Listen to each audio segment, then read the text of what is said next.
Natalie, hey. It's been about a year now since you and I have last talked. Have you been doing pretty good? So what is it you want with me this time? And just like I had remembered, there is no form of friendliness to you at all.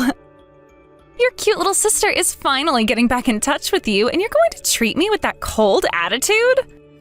That's the reason why your family doesn't love you, and you've turned into a sad and disappointing woman. Right? Are you even aware of that? What do you want with me? Well, about that. I'm going to be having my wedding here really soon. I plan to throw the largest wedding ever, so I would like for you to be there as well. I know that I've always had my own things going on, keeping me from ever going to any of the family events and such. But it would be crazy of everyone not to show up at my wedding, especially when I'm your little sister, right? Huh? I have no reason to be going to your wedding. What? I'm not going. There you go. There's my answer to you. What?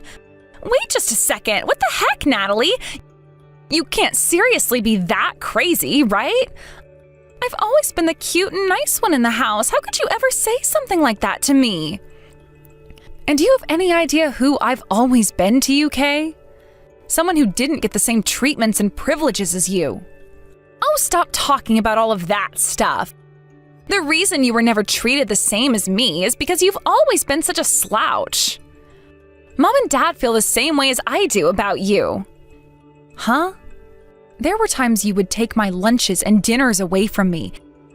And there were times you'd take my things from school, like textbooks and my homework, and throw them in the trash.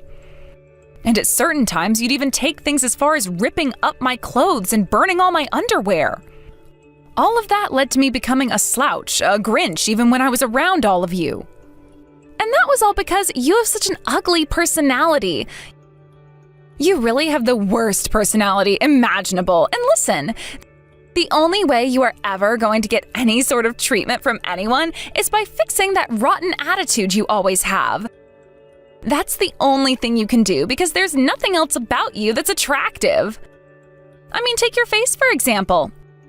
It's ugly. I'm the one who's already married and making a decent living. So please don't comment about me like that until you're on my same level. What? Someone like you actually had the chance to get married? You really have that much hate for me that you didn't even think I could find a partner to marry? I hate having to listen to you always making comments like that. You're never able to do anything ever, yet you got married. That would shock anyone, not just me. But that's great to hear. I was worried about you for a bit since you're so stupid and all. I'm not going to say anything about that, actually. I was always failing my tests and everything, even though I was trying to study so much. Which led to me stabbing both Mom and Dad's hopes for me in the back. Aw, how wonderful. At least you're aware of how brainless you are. Luckily, after you were finished with, someone like myself came along and aced all her exams, as well as passed all the top classes in her school.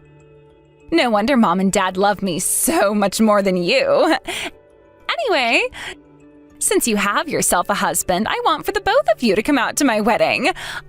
I'll make sure to send you guys an invitation as well. I have no clue what nerve you have that allows you to invite me to that wedding. I've already told you I'm not going as well.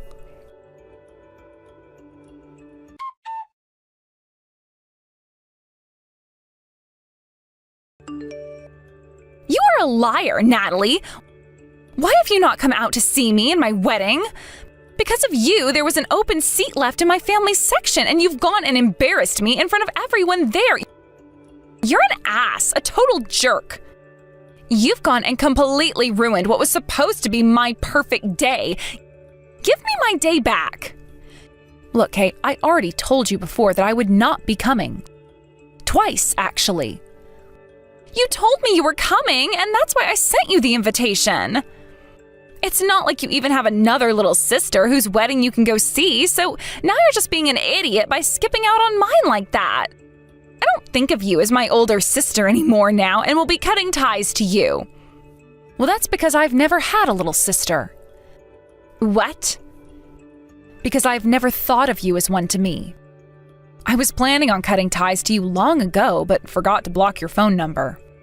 There has never been a little sister in my family, and it's going to stay that way now since you are cutting ties to me finally.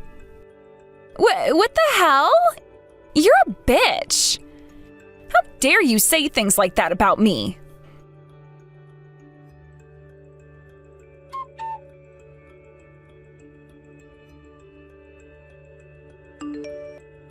Natalie, are you doing all right?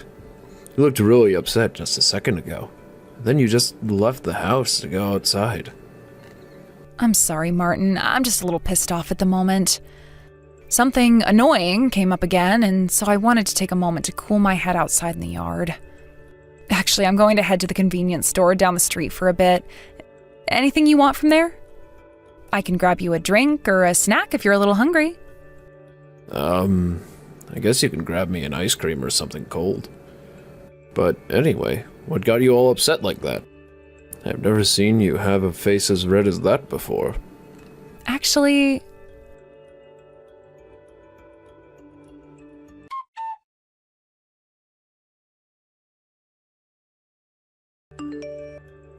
Are you kidding me right now? What was she thinking trying to invite you to her wedding? And now she's acting like she's the victim and everything, and that you owe her an apology or something, after all the crap she'd done to you. I don't know what to say about all of this now. I didn't think things would come to this with her. It's been a long time since I felt this jittery with rage and anxiety at the same time. I'm surprised you didn't take things further with her then, being that upset. That's very mature of you. How about we have a few drinks today, and then that might help you settle down a bit. That sounds great. Will you drink as much as me this time? Of course I will. It's my job as your husband to make sure you don't get too carried away, unless I stay at the same pace as you. I'll make sure to pick up a couple of drinks while I'm here then. I'll even get us a pint of whiskey to help settle me down more quickly. Perfect, and thank you. I'll make something up for us to eat along with those drinks then. And, I'm sure by saying something like this, you'll get a little heated with me. But I am thankful for what your little sister has done. What? Well, it's because of what your little sister did I was given the chance to meet with you, right? So even though it may be hard to do this, you should be at least a little bit thankful for what she'd done. Well, I was thankful for her at least. However, now, after what she had done this time, I'm not so sure I can say I appreciate her anymore. Also, it doesn't seem like she learned a single thing after all she had done before. To that girl?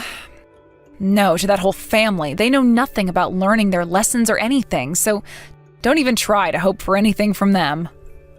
I guess that is true. I may have been thankful, but I'm well aware now that your sister won't change. If she keeps on acting like that, then we're going to have to warn her. So please, next time you have to deal with her, let me know and I will help you out. Thank you, Martin. Please don't forget that you are no longer on your own in this world. You have me now, right by your side.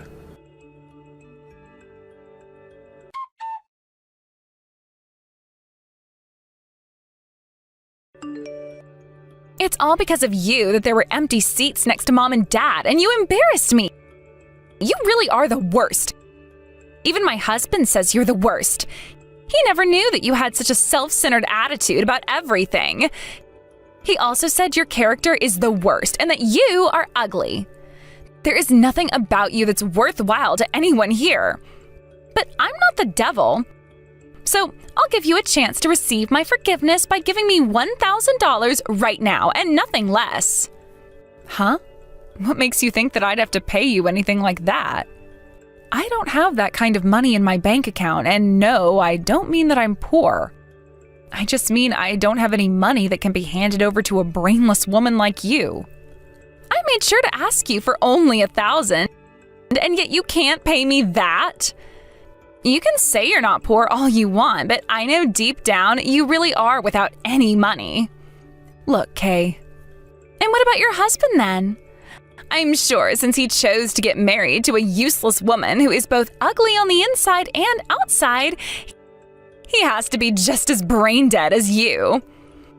But can't he at least give me $1,000? I was originally going to ask you to pay for my whole wedding, but I'm playing nice and only asking for $1,000. So hurry up and give me that money. Kate, what the hell did you just say? Huh? I'm not playing your dang games anymore, Kay. Did you just say what I thought you said? Were you just making fun of my husband as well? What? Making fun of him? I never said that I was making fun of him. Are you really that immature where you get upset when someone tells you the truth? Grow up already, Natalie. I'm younger than you, and even I know not to get all angry about the truth. Not only have you been making fun of me, but now you're making those terrible comments about my husband. I'm not going to allow that anymore. I am an idiot for thinking there was even an ounce of you that had changed. But since it seems you still can't understand anything you're doing and anything I say to you, I'm going to have to get serious here. Jeez, I don't care to listen to you whine about me. Just hurry up and pay me already. Right now.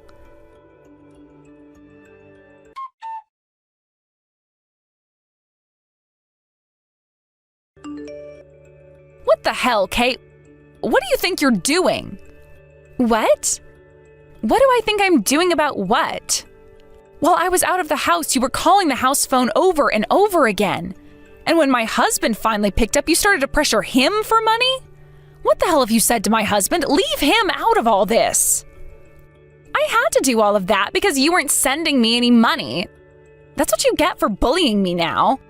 Not only have you gone and ruined my very special day for everyone, but now you're trying to avoid paying that settlement I'm asking for. I have no reason to pay you a frickin' penny, Kay. It's frickin' childish of you to still be bullying me all these years later just because I went and stole your fiancé from you.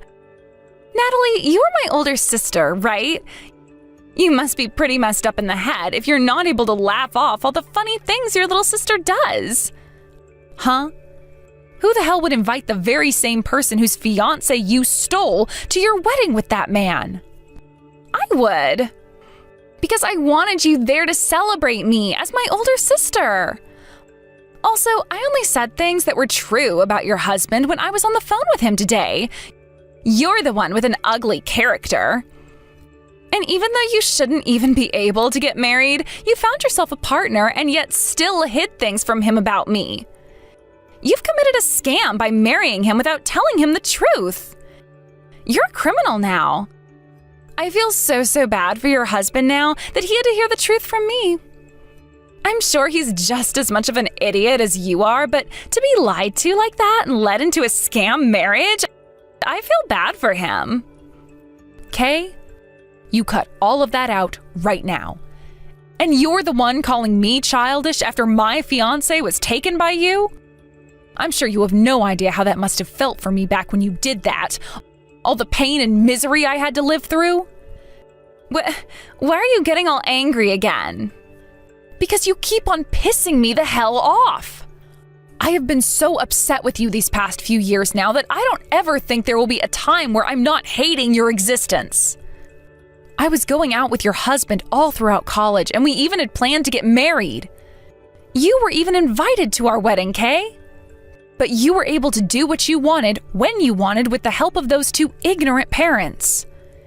And in the end, you went and slept with my fiancé and later took him from me. I've been living a life of hell ever since then, although I never care to share any of it with anyone. What? You're all upset because of something like that? Huh? Listen, Natalie, once everyone had found out I'd been sleeping with your fiancé and we had that family meeting, I said what I wanted to. It was mean of you to date someone as cool as him and not let me take him instead. And I knew that I was meant for him, which is what I told you, yet you still said no. That's why I had to steal him from you. And that's why Mom and Dad both said for you to give him to me and go find someone else. In other words, it's your fault for not being good enough for him back then. And not a single person is blaming me for taking him. Yet you went and held on to all your hate all this time and used that to get in the way of my wedding to him. You are nothing more than a monster now. I hope nobody ever calls you human ever again. Ugh. I see, Kay. I see. So in your mind, you haven't done anything wrong all this time? And that's why even now, years after what you did to me then, you still haven't said any form of an apology. I have nothing to apologize about, so why would I? Anyway, pay me that money. If you don't, I'm going to keep raising the amount of money I want from you. I will not let you get away unpunished after what you did to me and my wedding. You will not be able to run from me now. You're the one who won't be left unpunished this time, Kay. You went and made a name for yourself now in my family by making fun of one of my own. What? I haven't made fun of anyone. When have I ever said anything about mom or dad that would be getting you so pissed off now? I've already been mistreated by the three of you and then stabbed in the back when I found someone I loved. There is only one person in my whole life so far who has not treated me like garbage, who is my family, and that's my husband. He is everything to me now, and I don't need anyone else. To me, my family is just him and I. They all aren't family to me, and they never will be. That includes you. To me, you are nothing more than a complete stranger. You are about to get the full wrath of my pent-up anger now that you've gone and hurt my husband like that, you frickin' bitch. Jesus, why would you ever say that? I guess your character has only gotten worse all these years. Do you want to know why I never took you and my ex to court after you guys started having relations? Because I didn't want anything to do with you guys anymore. Also, it was because of you that I was able to find my husband, even if I don't want to accept that.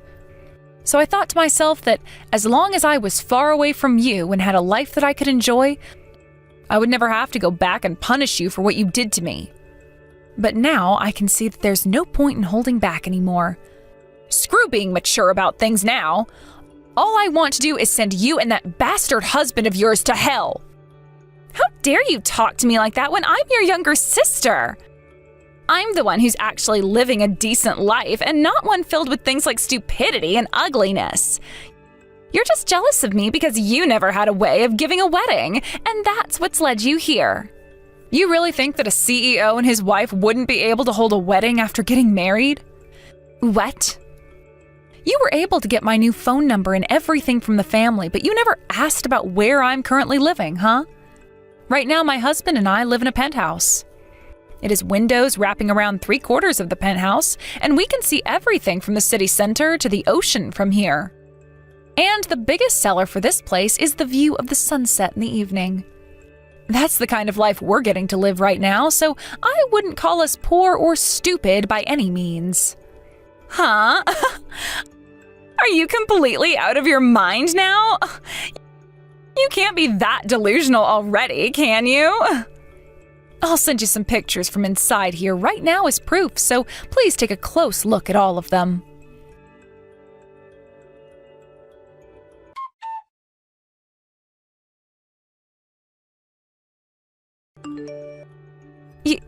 You're lying, right?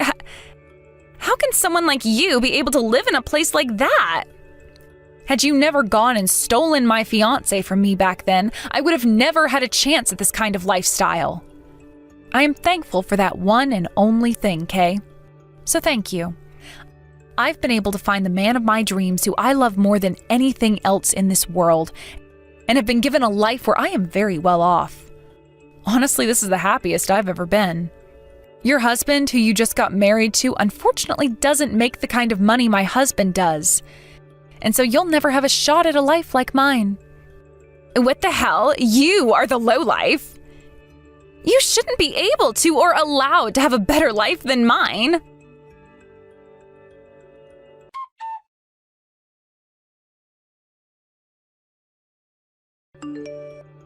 Natalie! So it really turned out that you have a lot of money, right? That means you can pay for my whole wedding now. It's all because of you that I ended up having a terrible wedding, so you should be fine paying up, right? You already get to live in such a magnificent penthouse out there, so this won't be a problem for you, right? Have you ever looked up the definition of a settlement before? I've already told you I'm not handing any money over to you. Come on. How much longer are you going to do this with me? You are too old now to not be learning your lesson here, so just take responsibility for what you've done and pay up. I'm not sure what all I need to be learning my lesson for and what responsibility I have with you. But I guess I'll hear you out this time since you don't seem to be giving up. Well. So you do know how to behave like an adult. I understand that as an adult, we all have to be responsible for the things we've done and must learn from them so that we never misbehave again. That's why I'm going to make sure you pay up just as much as I'll have to. What? What do you mean by that?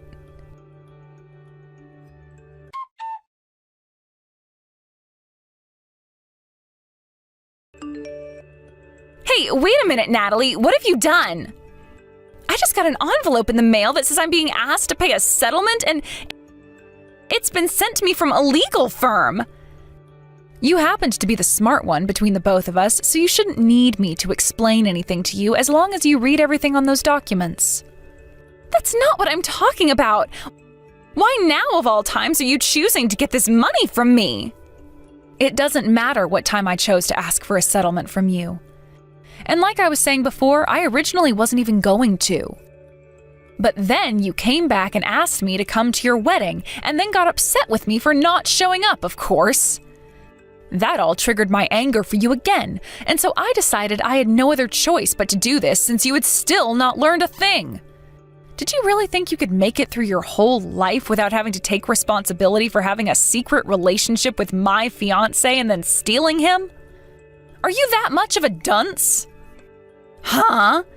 Don't you dare start calling me the idiot here. You're the one who's pretty much mentally disabled. No point in starting to yell at me again. This is what you get for thinking you were so special and that no one would dare punish you for doing the unthinkable. I'm sure this is all just a fake anyway. What?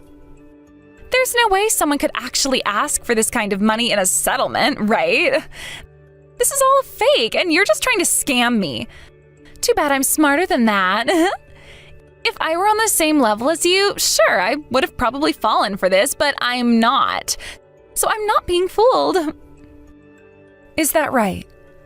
Well, go ahead and keep believing that then. I'd much rather you wait and see what happens when you leave a legal settlement unpaid.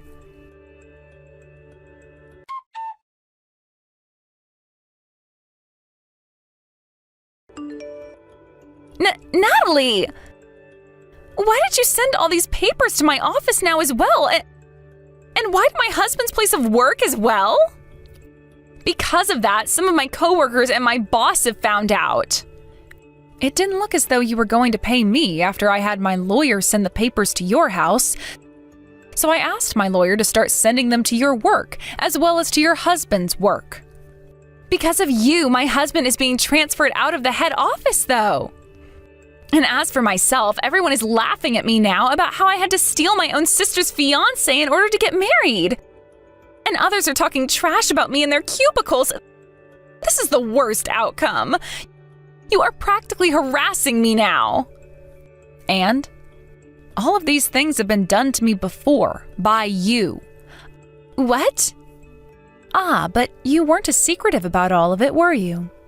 Always coming to me at home and making fun of the grades I had in school, calling me stupid for them.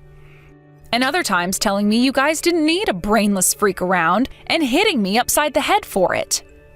And at school, you would walk up to my friends and I, telling them how ugly I was and saying I only made things worse by wearing skirts and things like that.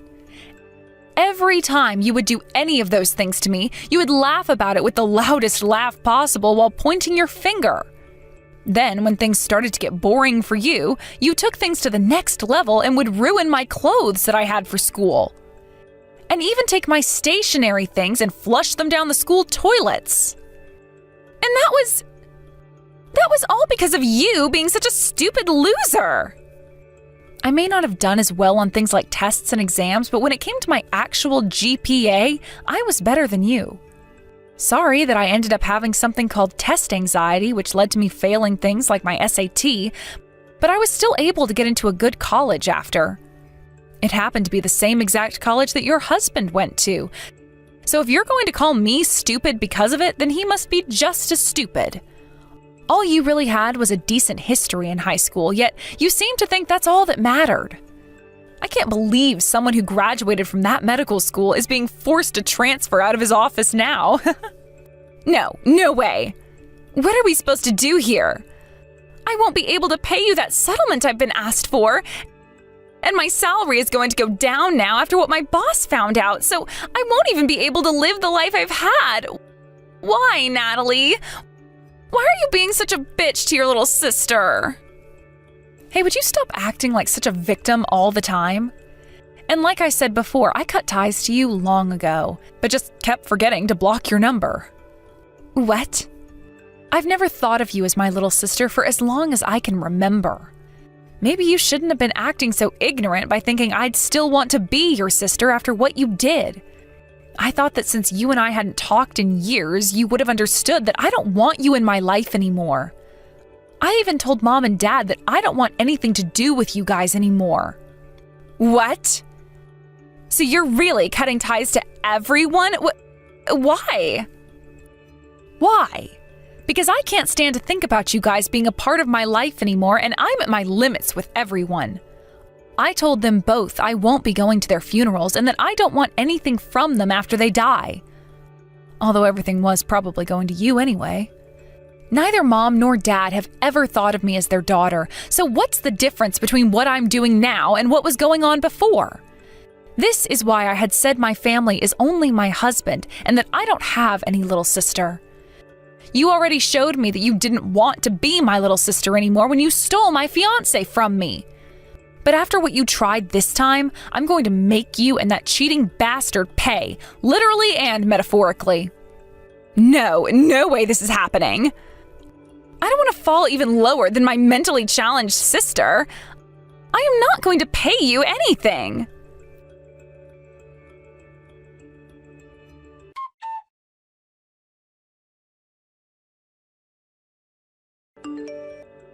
Natalie, why are you ignoring me now? You haven't been answering any of my phone calls now. I have been calling you again and again and again trying to get you to answer, yet you're still not going to pick up? I'm going to keep trying.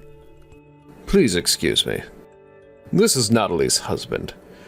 Natalie has told me she will no longer talk with you anymore, so I'm having to converse with your kind now. So here I go with what I have to say to you.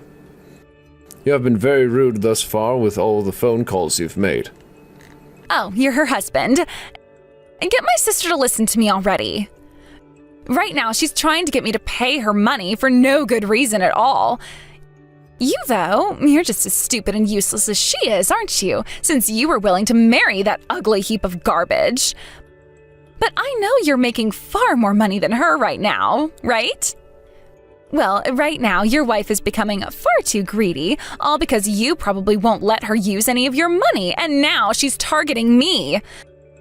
Go and put a leash on your bitch right now. And why do I have to listen to you say things like that about me, when I don't even know you that well? Also, the only dog I know of who currently needs to be put on a leash is you. Huh? Who the hell do you think you are? Likewise. I can't believe that I'm thankful for a creature like you. Because of what you've done, I was able to go out with Natalie and then marry her. But I've lost that appreciation for you, quite literally this time, and will not allow you to act out of line anymore. You've already gone and tortured my wife enough. And even though you're being punished for it all now, you're still not able to learn a dang thing. You are seriously making me piss my pants laughing right now. I never thought that the loser my sister chose to marry would be this sad. Stop thinking that you can be a victim now. And I'm not the one who needs to learn anything from this. You have no right saying that after you went and stole my wife's fiancé and then invited her years later to the wedding of you both. The only reason my sister had her fiancé stolen from her is because she is the least sexiest woman on the planet. That's what happens when you're born with the qualities of a monkey. The fact that you can't even see and understand that really makes me accept why you were able to marry such an idiot like her. I can see now why Natalie has had so much trouble with you. You can't listen to anything that's said to you, instead just changing things so that they make you look more and more good. How is she even able to talk with you in the first place? Huh? You? Are you making fun of me now? You're the idiot. My name is Martin Conroy. And who the hell frickin' cares? You are worth so little to this world that you shouldn't even have a name. I would have thought you would at least know what the name of your employer is. What? Currently, you are working for Conroy Group, right? And yet you have no idea who your CEO is. Going to have an emergency meeting with the board to discuss new forms of training for everyone I've employed. What? Wait a sec. What are you talking about? You're not some CEO. I'm pretty sure my wife has already told you about how I'm currently a CEO, correct? And just a second ago, you were going off on your employer, your CEO. You know what has to happen to you now, don't you? What? Don't even try threatening me now. Show me the evidence right now that you're actually my CEO. If you'd like some evidence, allow me to tell you your current sales for this quarter. That is something no one else in the company besides myself, the board, and you are able to know right now. I'll make sure to delete the message after I show you your numbers. But once you've seen them, you should trust my words, right? What? No, there's no way. You're actually my CEO? Honestly, it doesn't matter to me whether you believe my word or not, because you'll come to realize the truth when you are no longer allowed into the office building anymore. You've really gone and done it now, Kay. You not only tortured my wife for years and years, but now you sit there trying to fight with me, your own CEO. From what I've seen today, you are not fit to be working for my company, as you are a major vulnerability to us. I'll make sure the head of HR is aware of this before I take action. He has to be aware that there is someone so immature within our company that they could lead to our downfall if not taken care of now. Wait a second, what? Are you really my CEO? I'm so sorry. I never actually thought that you could be my CEO of all people. What the heck? My sister really needs to get herself together. Why didn't she tell me more about my brother-in-law sooner? So sorry for the misunderstanding. As a way of saying I'm sorry, would you allow me to take you out for dinner? No. I no longer have time to waste talking with you. And I don't have the stomach to tolerate your filth anymore. Just because you didn't know who I was doesn't mean you can just say whatever you want about me. You are way too old now to even be thinking something like that, which has led me to think maybe you are hindered mentally in some way. My company does try to be all-inclusive when it comes to who we hire, but when it's someone who cannot be trusted with the job itself, we have to say no. You're fired. No way! I already have to worry about a settlement, so there's no way you can actually fire me. You think that being fired is all that's in store for you? What? You're not just being fired, but also you'll be taken to court for trying to defame my company and I. The same thing stands with Natalie, as she is my wife. Consider this the end of your life on this earth. I hope you enjoy paying for all your sins. No, there's no way. I can't. If I have to pay even more money in settlements, I really will not be able to go on living. Help me, please. You're my older brother, right? Maybe you have a developmental disorder. I'd say once all of this has been settled, go and have a doctor look at you. I'm sure once they are able to diagnose your problem, it will be a lot more easy for you to excuse all that BS you keep spewing. Now you get the hell out of my life, get the hell out of my wife's life, and go burn in hell or something. She has had enough of your crap finally, and I'm in that same boat too. No! Oh, please forgive me this time. Please, Martin.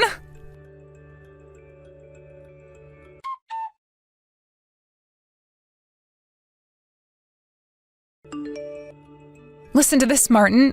I was finally able to get my settlement from her today. Is that right? Congratulations, Natalie.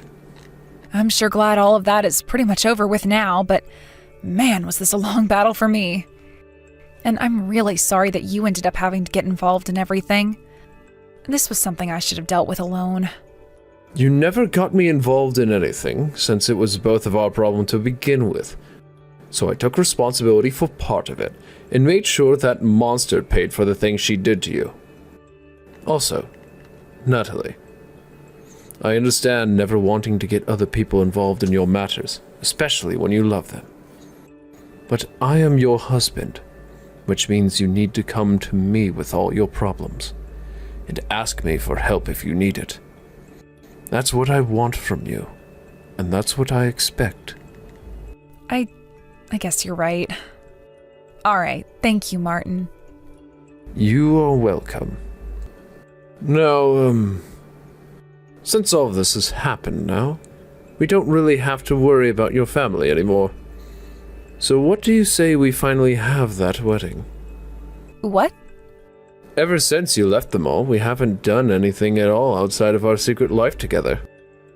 And since you've cut ties to everyone in your family, who cares if they learn I'm a CEO? Kay already found out, so... Well, no, I want to have that wedding, actually. It's just, I really don't know how to express that I have no family after I left mine. Well then let's make a family of our own at the wedding. You don't need to have a mom or a dad or siblings there to have a good wedding, as long as the partner you love is with you. That's right. I know. So let's take our time and find the perfect place for this wedding.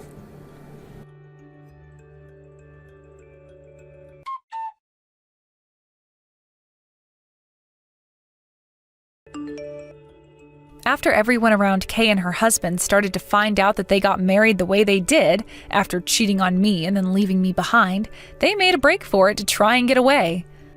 Of course, her husband couldn't escape getting transferred, and Kay couldn't dodge the fact that she'd get fired. They had to move across the US in the transfer and are now both living in a really crappy apartment in LA because they can't really afford any of the housing where the office is located. With Kay being jobless and her husband not making as much anymore, they get into fights on the daily about money and their life choices, to the point they've started to have affairs of their own now. All of this was told to me as secondhand information from one of my old friends who also happens to be a friend of my sister, so who knows if it's all correct or not.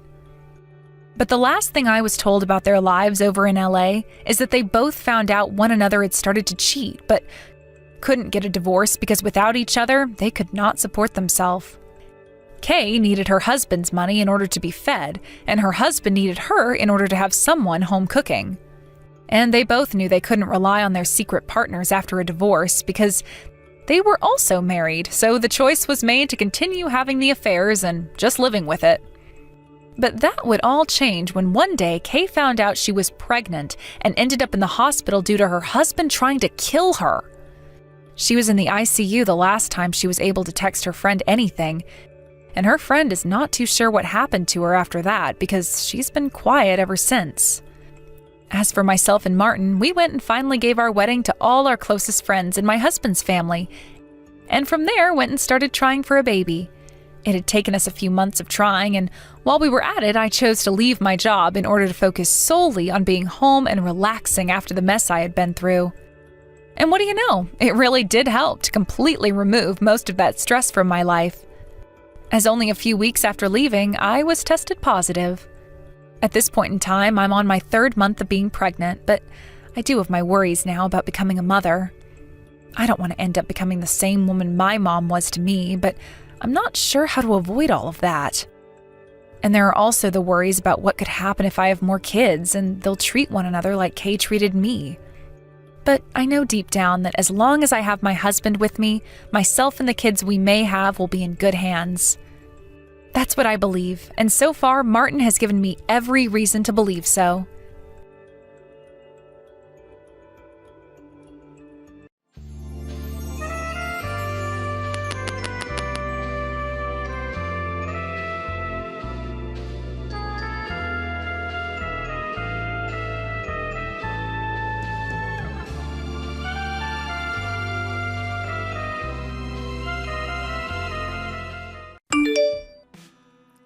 Hello, Amy.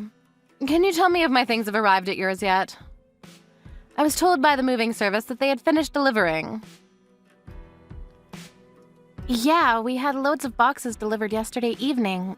What was all that? David said he called you, but you wouldn't tell him what you've sent us. If they've arrived safely, then that's all that matters. You haven't opened any of them, have you? I don't want you going through what's inside. You're not allowed to touch anything. David told me you said you didn't want us opening them over the phone, so I haven't touched any of them. But what are they? There's so many boxes and we had an extra delivery this morning. I hope that's the last of them because we really can't take any more. What are we supposed to do with them? We don't have the space to store them and it's become more difficult to move around because they're all stacked up in the hallway. We can't keep them like this. What do you want us to do with them? It's fine, don't worry about it. You don't have to do anything with them. You have a spare room next to the living room, right? Just put them in there. That's all you have to do for me. Excuse me? Mary, I can't do that, and you can't just decide that for us. We're already using that room for something else. We can't use it for storing your things. Even if you are my mother-in-law. I'm sorry, but everything's still in the hallway, ready to be moved, so I'd be grateful if you'd have them cleared away soon. Don't worry, I'll be there soon. I'll tidy everything away myself, so you don't have to do anything. Everything will be out of the boxes and tidied away in no time, so just leave everything as it is. I'm sorry, what? You're coming here to take everything out of the boxes? I don't understand. Why would you do that? I should be there this evening. I'm asking you why? To put away my things. I don't want you or my son going through my things, so I'll organize everything myself. You don't have to do anything. You should be happy that I'm willing to do it all by myself. I still don't understand. Why would you send all of your things all the way here to organize them? Can't you do that at home? Oh, didn't David tell you? I thought you already knew that I'm moving in with you. That's why I've sent all my things to yours. I'm looking forward to living with you both, and I hope that we can get on well. Have you already prepared my welcome party? You'll have to set one up to introduce me to the neighbors. Excuse me? I haven't heard anything about you moving in with us. Are you sure you're not mistaken? David already said no the last time you asked to move in with us, so why would he change his mind? And first of all, I haven't given my approval, so there's no way he would do something like this behind my back. We can talk about that when I arrive. I'll be there by this evening, so make sure you have something prepared for me by then. No, you can't just decide something like that by yourself and force it on us. We don't have anywhere for you to sleep, and like I've been saying, we don't have the space for your stuff. I'm sure there must be plenty of things you don't need or use that you can throw out. The room next to the living room gets a lot of sunlight, so I'd like to use that as my bedroom. If you can clear that room up for me, I can work on tidying my things away as soon as I arrive. It should be clean by the time I get there if you start right away. Oh, and I get back pain if the mattress isn't comfortable enough, so make sure that you get one that's meant specifically for back pain. I love the memory foam, but the cheap ones are too firm, so think carefully before you buy. I still haven't said that you can live with us. David hasn't told me anything, so I'm pretty sure that he hasn't given his permission either. And what is David's dad going to do? Is he going to live by himself? Are you splitting with him? I don't want to live with James anymore. I want to live with my son. You won't deny me that, will you, Amy? Will you welcome me into your home? I've got nowhere else to go. You can't just kick me out into the street when I'm begging this much. What time do you think you'll be here? I'm gathering up the last of my things, so I should be able to leave the house soon. I'll be there by this evening. According to the train timetable, my train should reach the station around 4 p.m., so would you pick me up? I've got a lot of things to carry, and I don't know the way from the station. Can you come and get me at 4? Thank you. I'm going to go get ready. Mary, you can't come and live with us. Like I told you, we don't have anywhere for you to sleep. The room you're talking about isn't available, and we can't throw things out just because you need a place to stay. You can't decide this and guilt-trip me into letting you stay. But David already said that it would be okay. If he gave the all clear, then there's no reason why I should ask for your permission. You should listen to what your husband says if you want to be a good wife. Do you understand? Do as David says or he'll start hating you.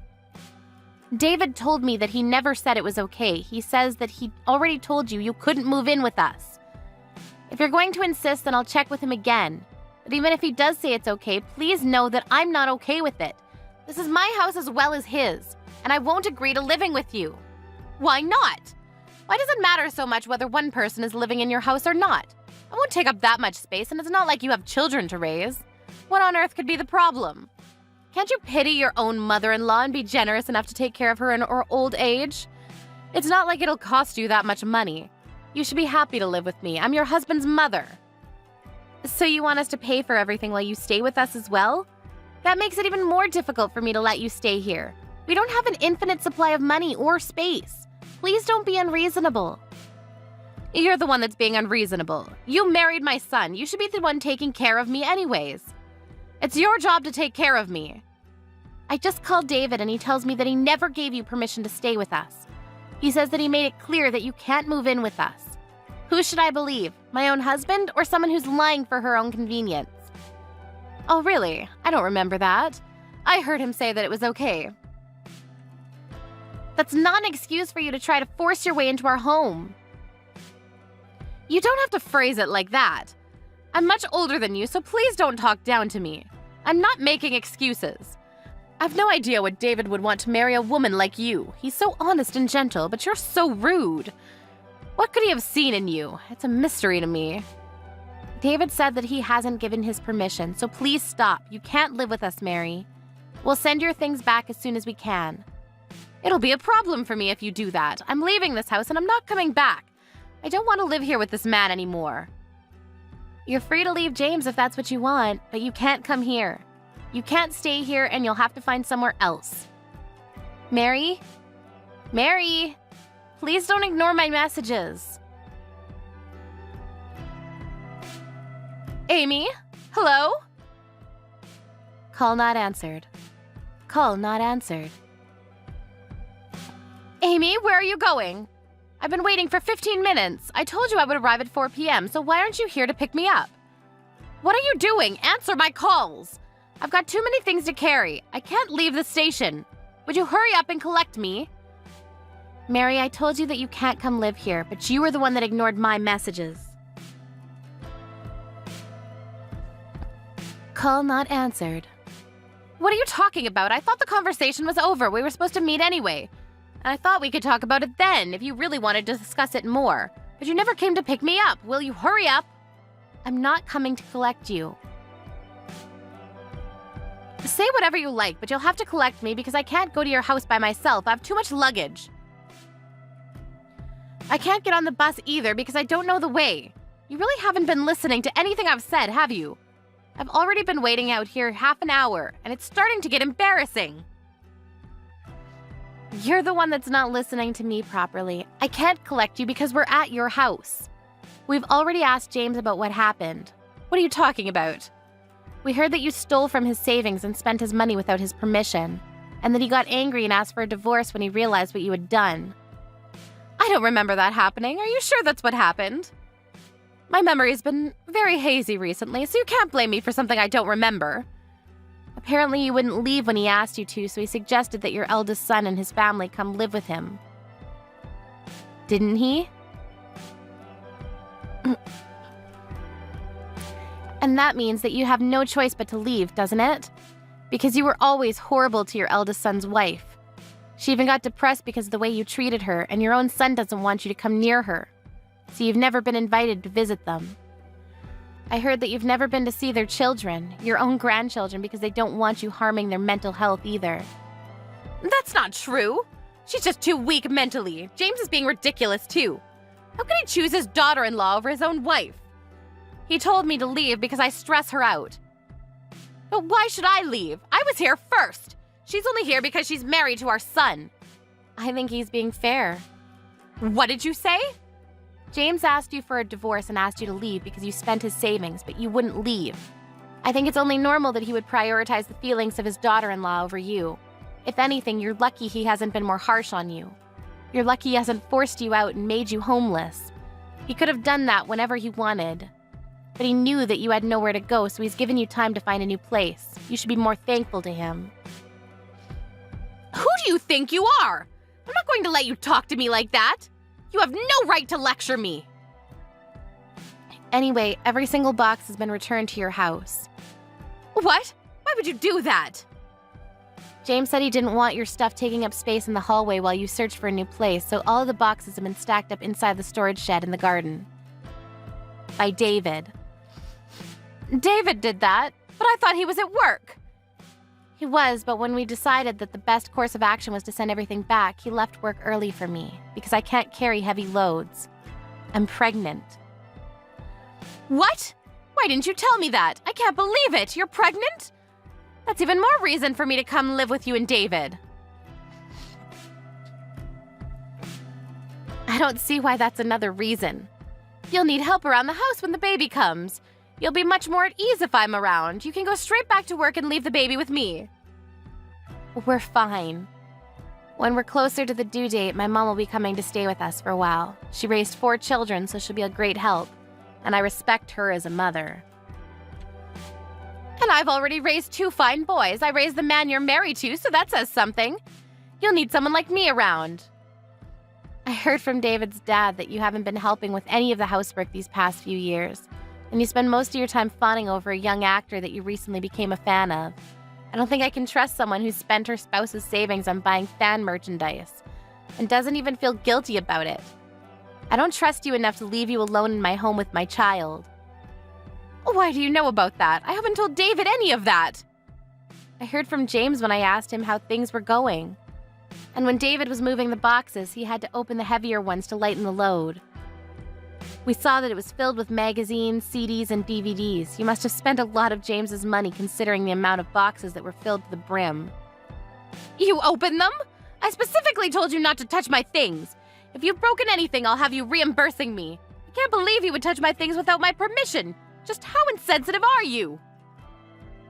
By the way, your things would have never fit in the room you asked for, and that room has been set up for the baby, so you wouldn't be able to stay anyways. That's why I told you we didn't have any space, but you wouldn't listen no matter what I said. Then what am I supposed to do? I made all these preparations to live with you, and I'm already at the station. I came all this way. That happened because you didn't even ask for our permission before packing up your things. We never asked you to come, and we never said that you could stay. I think it's best that you go back to your house, or rather your husband's house, and ask if you can stay for a little longer while you find your own place. Your eldest son's old apartment is paid for until the end of the month, and he suggested that you could stay there.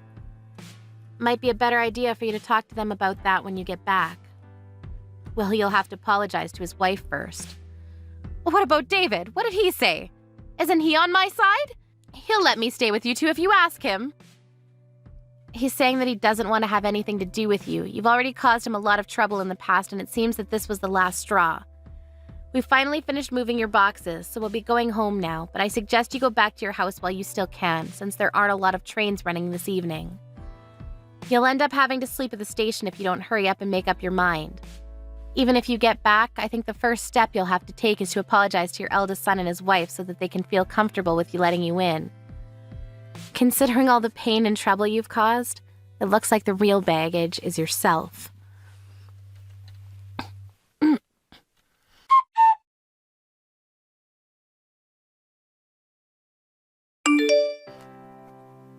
A few days later, Mary ended up having to carry all her luggage back home the way she came. She returned, but by the time she got there, her husband, son, daughter-in-law, and grandchildren were all having dinner. They didn't even let Mary in. But Mary had nowhere else to go, so she finally acknowledged what she had done to her daughter-in-law up until now and apologized to her. She was allowed back into the house under the condition that she would leave the next day. She spent the night, but had to wake up early in the morning to take her luggage to the apartment her eldest son and his family had been living in. But she would only be able to stay there until the end of the month, so she had to find a decent place to stay herself. In the 40 years she had been married to James, Mary had never worked, so it was unclear whether she would be able to find a decent place by herself. Oh, Lily, how are you? I was wondering when you'd return the dress I lent you a month ago. It's an expensive dress, and I'd really like it back. What are you talking about? I don't remember borrowing any clothes from you. Aren't you confusing me with someone else? No, I lent you a dress last month when you said that you wanted to wear it to a friend's wedding. Remember? It's a little black dress. You said that you've always wanted to wear a dress like that, so I let you borrow it. Really? I don't remember anything like that. I remember wearing my own dress to that wedding. Are you really sure? It was just last month. You can't have forgotten already. I have a wedding to go to next month and I want to wear that dress. Could you at least check if you have a dress like that? You might have forgotten, but I'm sure I lent it to you.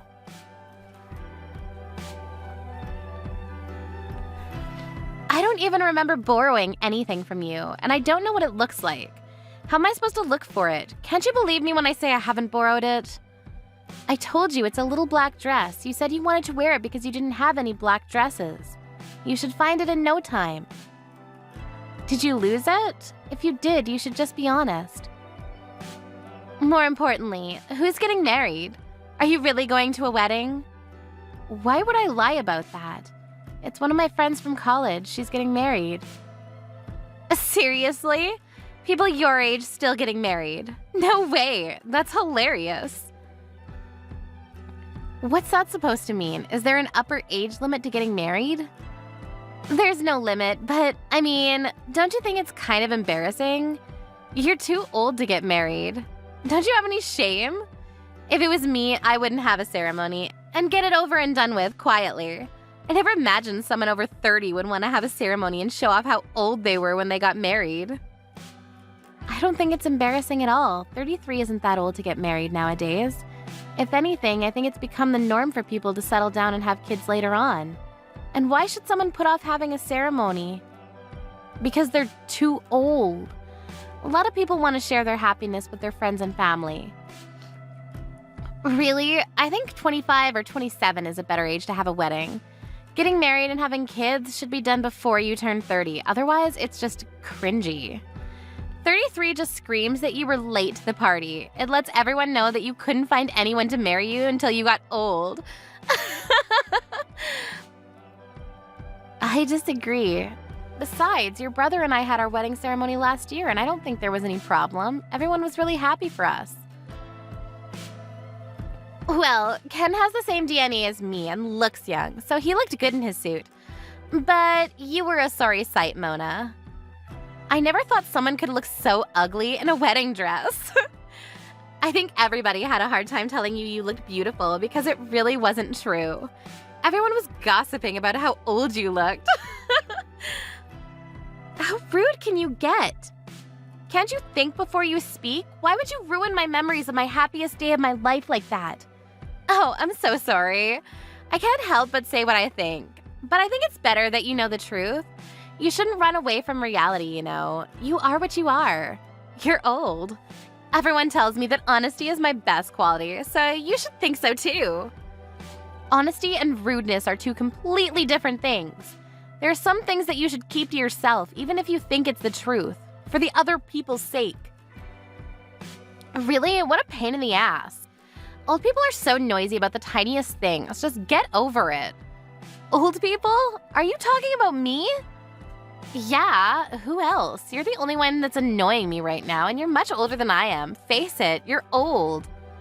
I'm only 7 years older than you. You think that that's old? Then you'll become old in no time too. I'm still 33 and I still have a long way to go before I can think of myself as old.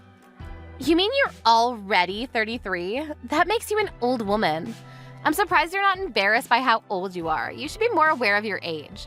If you're not conscious of your age, that means you're not acting it. Don't you know that there are certain things that you should and shouldn't do when you get old? Like have a wedding, for example. Why should I? There's nothing I feel embarrassed about. And we shouldn't have to feel embarrassed because we're getting older. It's a natural process. If you can't accept that, you're going to have a tough time in the future. They say that ignorance is bliss after all. Good for you. But just letting you know, everyone around you is probably cringing. I don't care. I see there's no point in trying to get you to change your attitude. Can you just give me back my dress? I want to wear it and it should be returned to me because it's mine. Do you understand that at least? Yeah, sure. I'll look for it when I have time. So you do have it after all. Why didn't you just say so in the first place? Why did you have to lie about not remembering me lending it to you? All you had to do was say you had it. You made everything so complicated because you were being difficult. What do you mean you have to look for it? I hope you haven't lost it or anything. You should be more careful with things that don't belong to you. I know it's around here somewhere. It'll come up, so chill out. You'll only lose your hair and get more wrinkles if you worry like that. I've heard from Ken that you're not good at tidying up after yourself. Are you sure you know where it is? I've said this over and over, but it was an expensive dress. I asked you to take good care of it, remember? I don't remember that. You should have been a bit clearer. It should be fine. It's in my room somewhere. You don't sound very sure. You can't look for it. Maybe I should ask your mom. What? Why would you bother my mom about something like that? She's too busy to look for your dress. How selfish are you? Do you think that the whole world revolves around you and your dress? Can't you be a bit more considerate towards other people? Look who's talking. You're the one that hasn't returned the dress they borrowed from me a month ago. And you're the one being selfish and inconsiderate here. And you're not even sure where it is. You're unbelievable. You have no right to talk to me like that. Blah, blah, blah. Whatever. You're really annoying. Even if you did get your dress back, do you really think you can wear it? You've gained a lot of weight recently. You won't look as good as I did in it, so maybe I should keep it. Oh, wait. Are you knocked up? Is that why you're so fat? Yeah, I'm pregnant, but why does that matter? It doesn't mean you get to keep my dress. If you want one for yourself, go buy one. Plus, we already told you we were going to have a baby weeks ago. Did you? I don't remember at all. I just thought you got fat. You weren't exactly slim to begin with. No, we already told you. You were there when Ken and I went to your parents' house to announce the pregnancy. You live there, so there's no way you wouldn't have found out even if we didn't tell you directly, but we did. I can't believe you're pregnant at that age. That's even more hilarious. You're not even listening to me now, so why am I surprised that you weren't listening when we told you? So what's funny about it? It's practically an old age pregnancy. Aren't you worried? There must be so many complications for a woman of your age to give birth. Why would you do that to yourself? You're over-exaggerating. Just because you think that everyone older than you is an old woman doesn't make me unfit to have a baby. Could you please stop being so rude? I'm starting to lose my patience with you. But I'm not even being that rude. I'm telling you what it is. That's all. You should be grateful. You're so sensitive. Be careful you don't get a heart attack, Grandma. I'm worried about you. Well, you don't have to worry that much. I'm taking care of myself, just like any other pregnant woman would. I'm aware that the risks do change as a woman gets older, but that doesn't mean you can ridicule me for wanting children. If you say so, but I'm surprised that you would actually want children at that age. Personally, I wouldn't want to take the risk.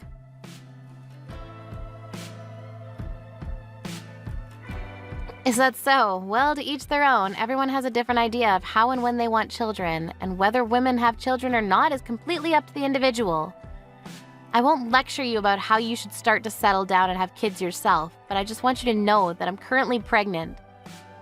You should be a bit more careful and watch what you say. You're always like this. You always have something horrible to say. You know exactly how to push a person's buttons. What? I should watch what I say? I've only stated the truth. What do you want me to say? You can't deny that you're more of an old woman than I am, and it's true that you're way too old to have a baby. But it's a shame that so many women are like this. There's always someone that acts like that when they're pregnant. Acts like what?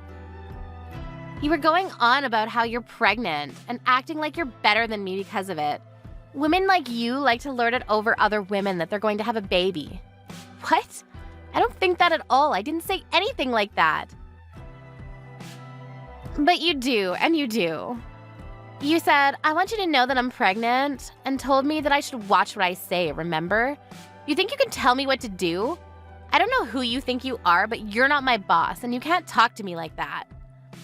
That wasn't my intention. I meant I'm pregnant, so you shouldn't push my buttons. And that you should be a little more considerate. In fact, not just to me, but to everyone around you. Anyway, please stop changing the topic. We need to talk about my dress. Just like I told you when you asked to borrow it. If it's been damaged or lost, you'll have to pay for it. I warned you before I lent it to you, and I've waited patiently for you to return it, so I think that's only fair. What? You want me to pay for it? I'm not paying for anything. Why should I? We're family. You can't force me to. There's no reason why I should listen to you. What do you expect? How many times do I have to repeat myself that it was an expensive dress? I made myself really clear when you asked to borrow it that it was from an expensive brand. I didn't want to lend it to you even in the first place. But you were really insistent that you wanted to wear it. I only lent it to you under the condition that it would be just for one day. And you promised yourself that you would pay for it if there was any damage. But it's already been a month. You sound unsure of where it even is, and you've conveniently forgotten about the promise you made. Even you must realize how irresponsible you're being. Anyone would agree with me when I say that you're really lacking in common sense. Usually this is where people apologize for taking so long to return something and explain why, if they have a good reason. If not, they'd at least offer to reimburse. If you really didn't want to lend it to me, then you should have said so. That's your own fault, Mona. Don't lend things you can't trust other people with. It's that simple. That's why I told you no so many times. I didn't want to lend you that dress, but you just insulted and guilt-tripped me, like you usually do, and then went crying to your mother.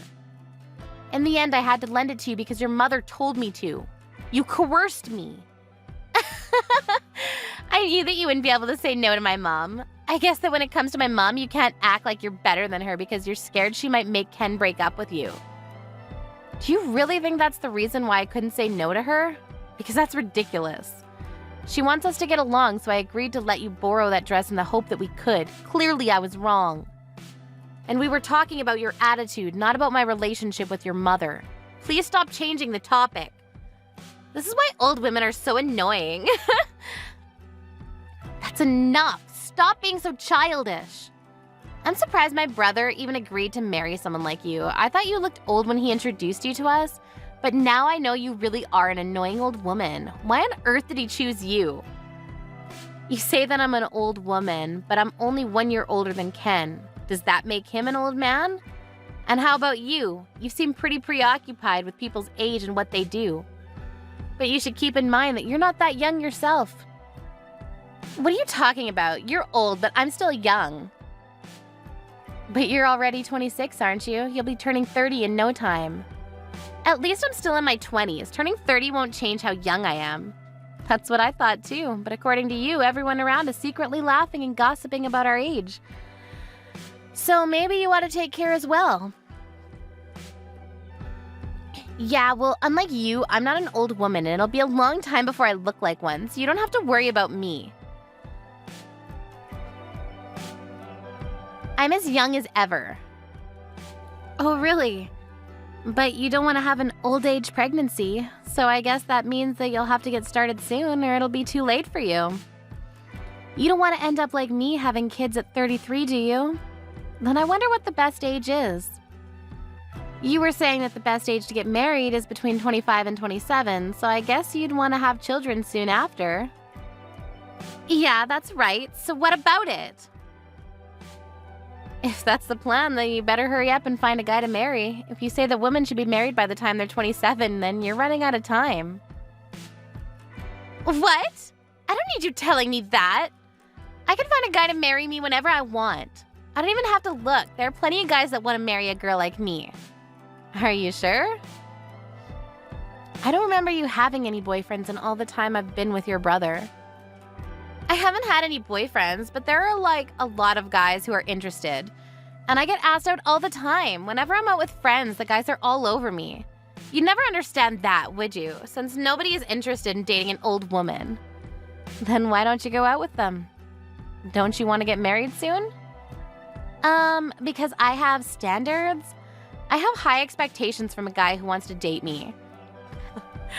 I'm not going to date some scruffy old guy off the street. I need to find somebody that deserves to date me. But that's obviously going to be difficult since I'm so pretty and smart. So what kind of person would they have to be for you to want to date them? Who would be worthy? Well, he'd have to be handsome and definitely tall. I can't stand with a man that's shorter than me. That would be so embarrassing. He's got to have graduated from college, preferably one of the top universities in the country, and he's got to be rich. Good luck with that. Maybe you're the one that needs a reality check. What? Why? What are you trying to say? I'm telling you, you need to snap back to reality. Do you really think that a perfect guy like that exists? Even if he did, why would he choose you? Do you really think anyone would want to marry you when you think like that? Are you blind? I'm cute. There's no reason why anybody wouldn't want to date me. Unlike you, I was super popular with the boys in high school. You're just saying all of this because you're jealous of me. You wouldn't understand what it's like because the only person willing to date you was my brother. You're right, I don't understand what it's like to be popular, and I was lucky to meet your brother. But I think I understand the reason why you don't have a boyfriend and haven't had one for a long time. What did you just say? Your horrible taste in fashion could still be considered cute if you weren't so judgmental and insulting about other people's appearances. Not only that, you go out of your way to find other people's weaknesses to make comments that hit them right where it hurts. You like to belittle other people just to soothe your inferiority complex. Why on earth would anyone love you? Why on earth would anyone want to spend the rest of their life with you? Shut up! Shut up, you old ugly woman! That's none of your business. You're already 26 and you're still acting out. I think guys would expect more maturity from a woman in their late 20s. Shut up! Shut up or I'll rip your stupid dress up and throw it out with my garbage. If you do, I'll be charging you for it. By the way, the only reason you were popular in high school was because your face was cute. That doesn't mean your personality was cute. So what if it was just my face? I'm cute. Cuter than you and everyone else, and that's all that matters. When you become an adult, it's not just appearances that matter. No matter how pretty you are, your lack of a decent personality and attitude is enough to put off any guy. And it's starting to make its mark on your cute face.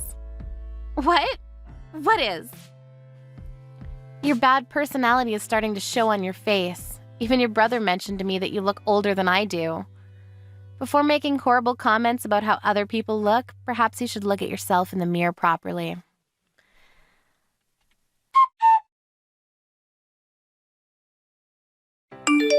After years of grievances from Lily, Mona finally managed to turn the tables on Lily and give her a taste of her own medicine. Mona's pent-up frustration with Lily was finally released, and she wasn't bothered by Lily ever again. It turned out that Lily had been hiding Mona's dress after getting a stain on it at the wedding. Lily's mother found it hidden away when Mona asked her for help in looking for it. Lily's efforts to pretend that she hadn't done anything wrong were futile, and she had to compensate Mona for the dress. At first she refused to pay, but her own parents and her brother got furious with her, and she had no choice but to pay Mona with her own money. Ever since their talk, Lily looked like she was bothered by what she had been told by Mona, and began attending speed dating parties to meet potential partners. Unfortunately for her, she wasn't as popular as she might have hoped. In fact, she was overwhelmingly unpopular. and has taken part in 30 different parties but hasn't been asked to go out privately by any of the people she spoke to. It looks like it'll be a long time before she can find her perfect man.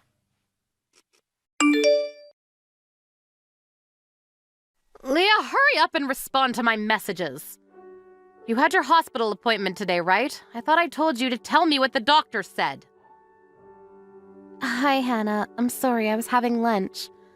Thank you for worrying about me. I wasn't worried about you. I want to know about the baby. He'll be taking over our family business in the future, so of course I need to know if he's healthy. You took your time getting pregnant, but it was worth the wait. And I've been waiting a long time for this. You know the sex, don't you? Please tell me it's a baby boy. Well, I heard the sex, but does it really matter? Don't be ridiculous. Of course it matters. I want my answer. Is it a boy or girl? What did the doctor say? He said that it'll be a boy. At least, that's what it looks like at the moment. Really? It's a boy. Thank God. I'll be having a grandson. I'm so glad. It was worth all the trouble up until now. Kevin will finally be having a baby boy. Now I won't have to worry about the family business. I'm sorry, I don't understand. Why are you so obsessed with the sex all of a sudden? What are you talking about? Kevin's my eldest son. We needed you to give birth to a boy, or we wouldn't have anyone to take over the business after Kevin's grown old and retired. We don't have any use for a girl, so you did a good job giving us a boy. But make sure you keep him healthy. If he's born big and strong, then you'll have completed your mission as a good wife. Thank goodness Kevin found a young girl like you. There's less risk of having a miscarriage. Well, it's a shame you're already almost 30. But considering there's a 12-year age gap between you and Kevin, he did very well. You gave us your blessing because I was young? Not because you thought we would make each other happy? Don't be so naive. Did you really think that?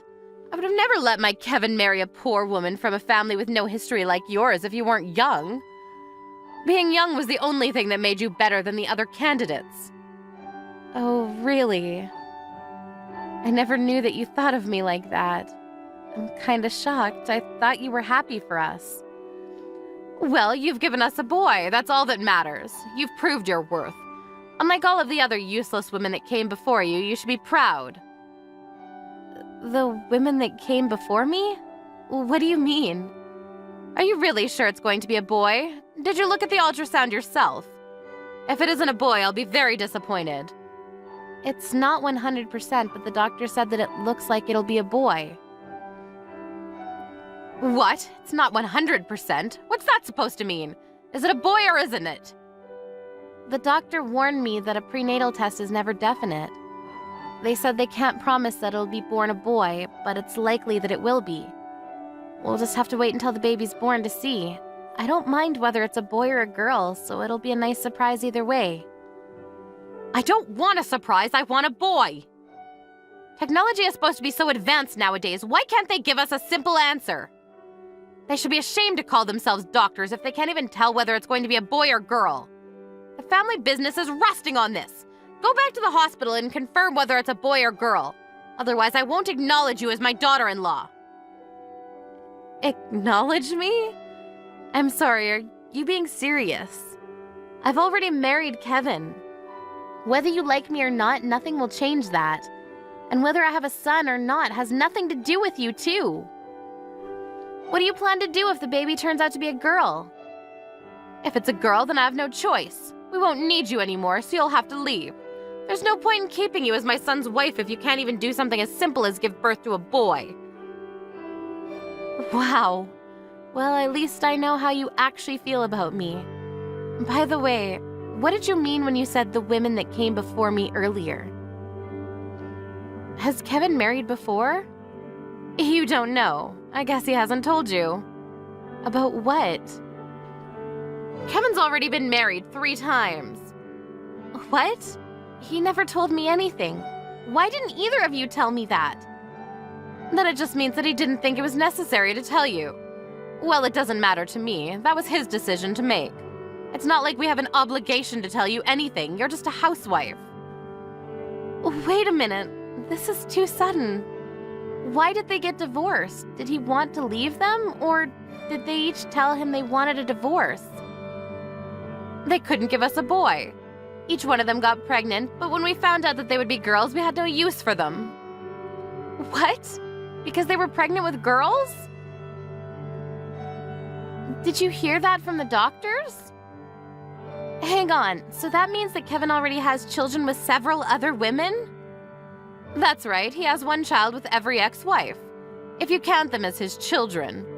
They were all useless women that could only give birth to girls, so I don't consider them to be my grandchildren. It was a shame that Kevin had to waste his time with them. You should be careful, and make sure you don't end up the same way.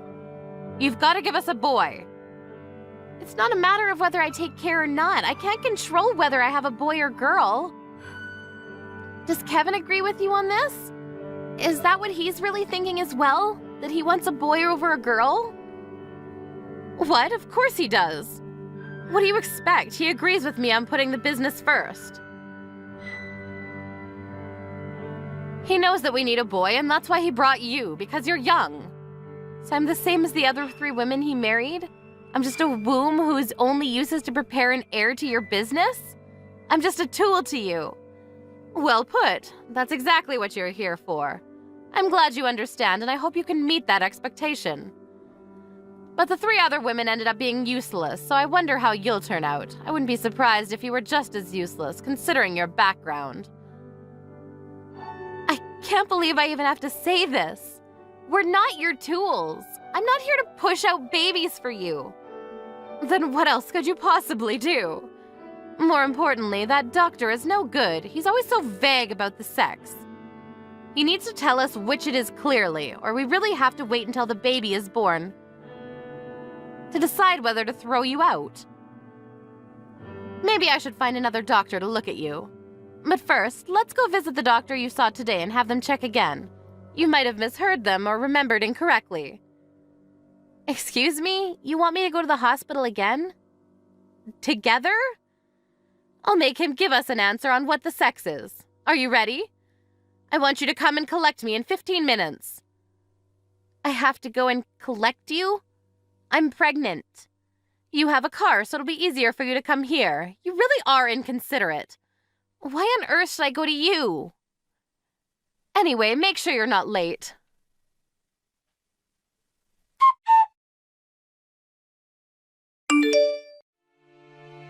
I spoke on the phone with Kevin about the results of the ultrasound, but he told me he was busy and to ask you instead. He only told me that he didn't care as long as you were happy, and that I should follow your orders. He's such a good son. Then that makes things much simpler. I want you to divorce my son. I'm not so surprised now that I know what you both really want. The doctor said that the probability of it being a girl was high when they did the ultrasound again, so I guess that confirms things for you. Fine, I accept the divorce. I don't think I could spend another day with this family knowing what you actually think of me, so I'll leave happily. Let's get this over and done with. Don't worry, it'll be over in no time. I had the divorce papers prepared ever since you got married to my son, just in case. They've already been filed in on my son's side, signatures and all, so all you have to do is fill out your section. I'm sure I handed them to you after the ultrasound. Do you have them? Yes, you gave them to me. I have them right here. I wanted to do this after talking things through with Kevin and hearing how he really feels about all this. But he said that he didn't care and doesn't seem to be very interested in staying together, so I'll fill them out straight away. I'll give you your divorce. I'm glad you understand. Then that's that. We won't have anything to do with one another. You said you want me to divorce your son because I'm not pregnant with a boy, right? I think that means I have a right to file for a fault divorce. Will you agree to a settlement? You've got nerve asking about something like that. Just because you can blame us doesn't mean you can use this as a chance to leech off of us. That wasn't my intention. I was just thinking about my child's future. I'll be raising them alone and won't be able to work for a while, so I'll need child support. Fine, whatever you say. Next, we'll have to look for a woman who's from a prestigious family and won't ask for something as shallow as money. It was my mistake letting my son marry someone like you. How much do you want? I'll have the money transferred to your bank account. Happy? In regards to the child support, I'd like to speak with a lawyer first before deciding anything here. I don't want to go back and forth if you don't agree to what I ask. But other than the child support, I'd like to be compensated. Yes, whatever. We'll pay it, just as long as you leave us alone after the divorce. But don't expect us to pay alimony permanently. You've only been married to Kevin for less than a year, so you don't deserve anything more than temporary. If you disagree, then we'll have to take this to court. You should already know by now that we have the money to pay for the best attorneys. I'd like $10,000 paid into my account as compensation. I'll be demanding child support separately after talking to my lawyer and calculating how much I'll need. You're asking for more than I expected, but there's no helping it. If this means that we won't have anything to do with you and you won't bother us, then fine, we'll pay it. Consider it done. Could you transfer it right now? I'd prefer that we clear that up so that we can avoid any problems. It's not like we have a contract, so I don't want you to be going back on your word. Fine, I'm going to the bank right now, but that's it. The talk about child support will be dealt with between our lawyers, and I don't want any contact from you. Don't come near my Kevin either. Oh, don't worry about that. I've already returned to my parents' house. I don't want anything to do with you or your son either, and I hope you won't bother me and my family after my baby is born. I'm fine with that. I have no intention of going to see you or your daughter. I've transferred $10,000. Goodbye. By the way, you reminded me when you just referred to my baby as my daughter. But I think you were there when the doctor said that they couldn't be sure that it would be a girl either. Well, yes, but he said it was possible that it could be a girl. He's always clouding his answers, but if he says that there's a chance it could be a girl, then we don't want it. Apparently, it's normal for doctors to say that. It's typical for doctors to be unclear about what the sex of a baby is because it's not certain until the baby's born.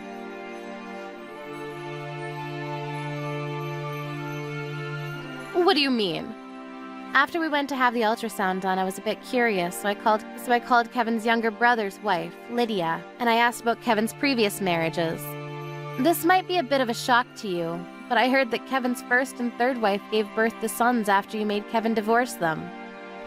What? That can't be true! You must be joking. They were all told that they would be having girls. That's why I had Kevin divorce them. How could they give birth to boys if they were told they could be pregnant with girls? That's just how they phrase it. The doctor tells us that they're sure that it'll be a baby boy, but says that it could be either, so that the parents don't get too preoccupied on what the sex is. Tests aren't 100% definitive, and you never know if the baby you were told was a girl might just have had underdeveloped sexual organs. That's why they keep their answers vague. So you're telling me that quack doctor lied to me? And if Kevin's ex-wives really did give birth to boys, then why haven't they told us?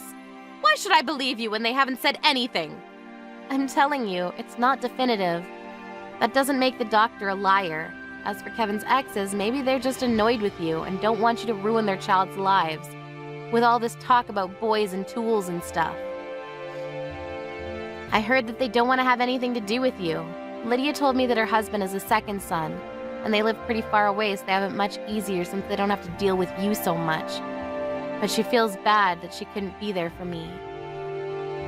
Wait a second. If Kevin's ex-wives have 2 sons, then that means that we already have 2 candidates to take over the family business. This is perfect. Yes, I suppose that would mean that, but you've already put restraining orders on Kevin's exes, haven't you? You said that you didn't want to have anything to do with them, and asked that they don't ever come near you, just like you just said to me. Of course I did. What else could I have done?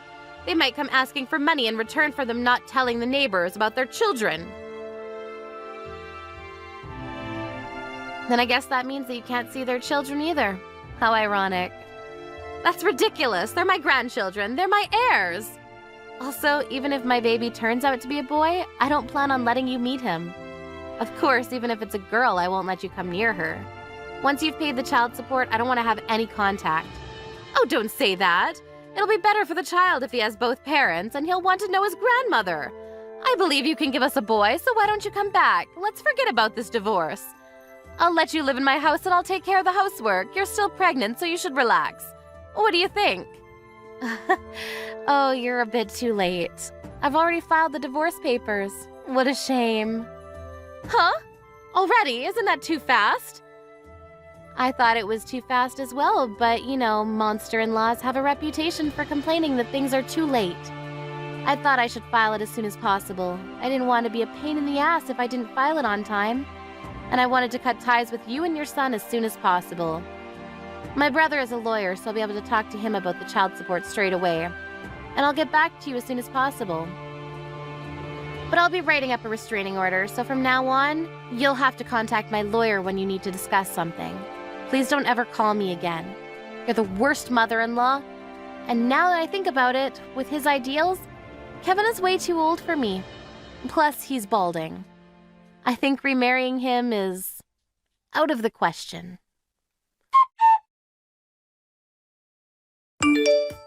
After that, Leah consulted her brother and managed to decide on a settlement with Kevin and his mother. She requested that it be paid in one go so that she wouldn't have to have contact with them ever again.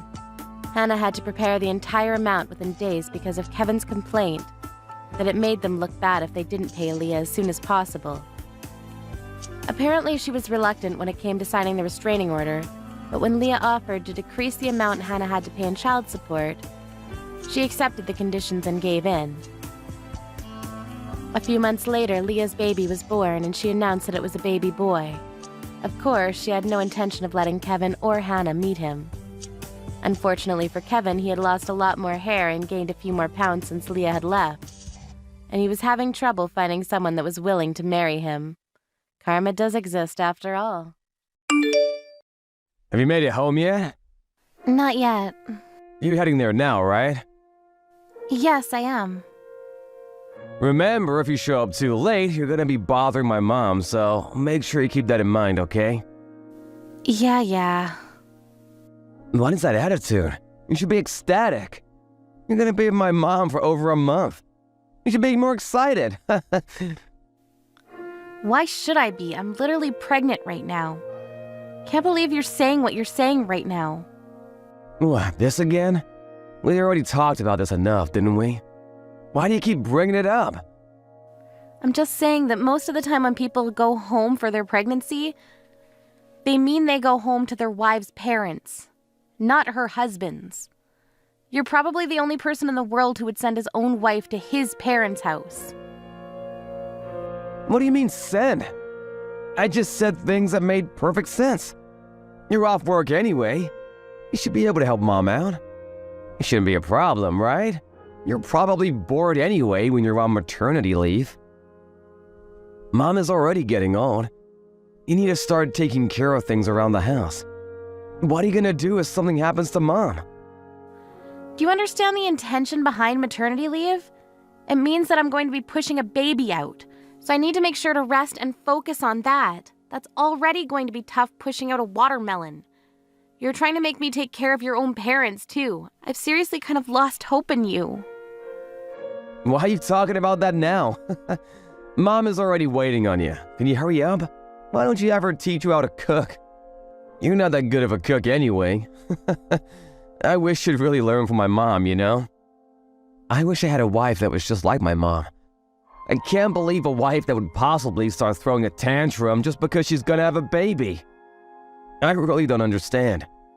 And you have the audacity to call yourself my wife? Just having a baby? I'm thinking that's more audacious than what I'm saying. What are you talking about? It hasn't even been born yet. You're off for a whole month. You're just gonna do nothing at home anyway. That means you should be helping someone. Besides, you already agreed to the whole thing. Stop complaining. I wanted to go home to my parents' house with you. There's really nothing that beats my mom's handmade cooking. Then you should go home. Now, stop being like that. I would have gone home if I could have, but I have work to do. It's not like I have a choice. Unlike you, I can't just take off to do nothing by taking maternity leave. It must be nice being a woman. It must be so easy. I'm seriously getting tired of hearing about you. I don't think I can keep doing this with you. Everything you say has made me feel from bad to worse. Huh? What are you talking about? What I'm saying right now is pretty common in life. It's not like it's crazy. Literally everyone thinks the same thing I do. Okay, then why don't you talk to the people around you? You seem to like to say that it's easy to have a child, but it's not like you've ever experienced having a child at all. How could you possibly say that? My mom already gave birth to kids though, but she didn't take off of her work. Did you ask her yourself? No, I didn't ask her, but I'm sure that my mom would never take off like that. She's a really strong and independent woman, so she would never take off just because she needs to give birth. Okay, sure. If that's what you want to believe, then you can. Anyway, stop your bitching and moaning, seriously. I'm letting you stay at my parents' house.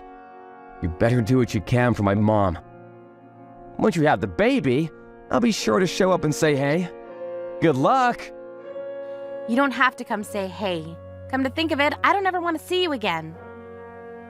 What are you talking about? That's not how you should talk to your husband. Especially considering you're gonna be staying at my parents' house from now on. How could you be like that?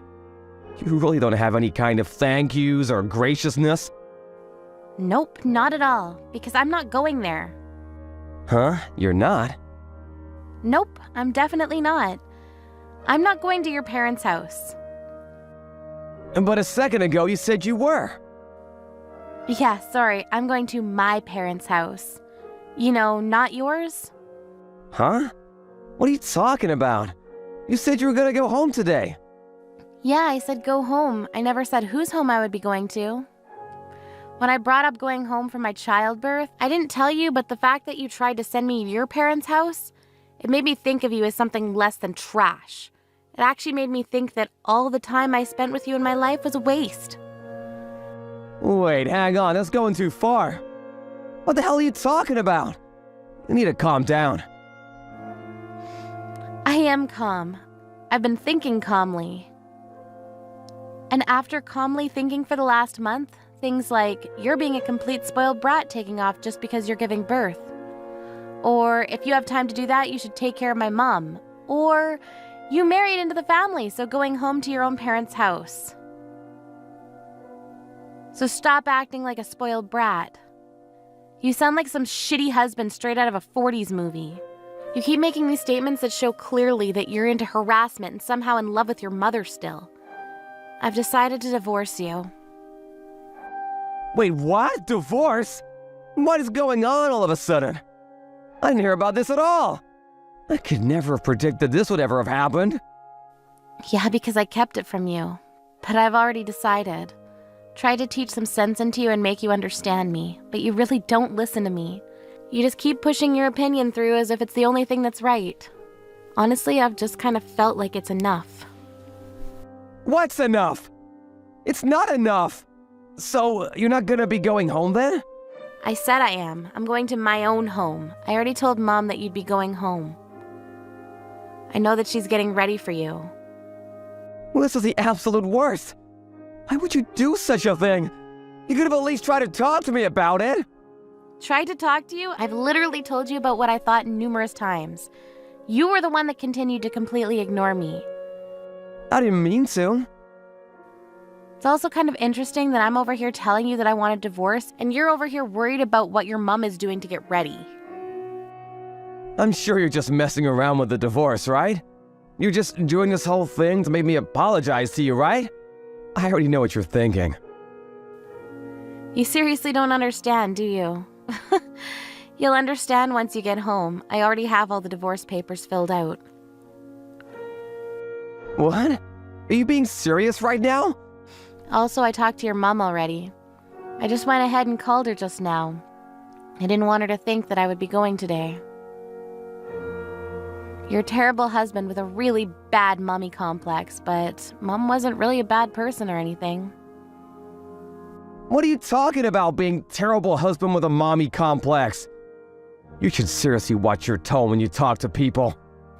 You realize that she was apologizing, right? Huh? She said that she raised you wrong. Sorry for raising such a stupid son. What? Why? Apparently, Mom thought that I couldn't go home to my parents because they were too far. That's why she thought I was going to her house. She said I didn't have to do any of the things around the house. She said that she was getting things ready so that I would be able to prepare it and get ready for the baby. Because, you said that I would be going to her house, all without me agreeing with you. She got everything all ready. It's literally your fault she wasted her time. That's what Mom said? But why? It's just childbirth. Just childbirth? Are you stupid? No, seriously, answer the question. Are you dumb? It's literally one human being pushed out of another human being. You can never do it in your entire life. Can you stop pretending like your little story about how childbirth is easy is true? Mom was even agreeing with me. She's a seriously tough mother-in-law, but she even told me that after I gave birth, I didn't have to do anything. She was totally fine with doing everything for me. She said that she felt really bad for not being able to teach you anything. And that the divorce makes complete sense, so she can't argue with me. She literally agreed with me. Are you serious? I didn't know that. Fine. Maybe, just maybe I was wrong this time. So please just go to my parents' home. I'll head over tonight right away. Let's talk there. No, I'm not going there. This whole thing about childbirth was one thing, but for the month that you found out about my maternity leave, you never stopped to listen to my opinion. I was seriously at a loss for words at your actions. I'm supposed to raise a child from now on. I couldn't do it with you. I really, truly do believe that now. Hang on. Are you being dead serious about the divorce thing right now? This isn't some kind of performance? What are you talking about, performance? I'm going to be a mom now. I figured I would just let go of things I don't need. Things I don't need? That's way too rude. I was excited for the baby food too. You were excited for the baby. You were the one saying that I shouldn't be a spoiled brat just because I'm having a baby. You're a piece of shit that has no idea how stressed I was. I'm sorry about that. I wasn't being considerate enough of your feelings. That's very true. I think that you'll be able to pay for the child support from now on. You can support the both of us that way. You serious? Are you seriously gonna divorce me? You're not gonna be living with me? I'm not going to be living with you. You literally ignored me for an entire month. You should have caught on way sooner, bub. It's way too late now. I'm already at my parents' house. I've already talked about everything to my parents. Why don't you get lectured by your own mother? You seem to only care about your mom. And her opinions anyways. All right, good luck on your own. Just because you're working doesn't mean you're allowed to be a spoiled brat. Afterwards, Mark received a call from his mother at home, and he was lectured for a good 3 hours about everything and about how difficult labor can be. Mark probably cannot comprehend how badly it hurts. Afterwards, he kept contacting her to repair things and live with her. It was non-stop calls and texts, but Joanna just hung out at her house. She also gave birth to a really healthy young baby boy. He agreed to pay for all the child support later on, so eventually he'll be able to see his son. However, she decided that she would keep her distance for a while.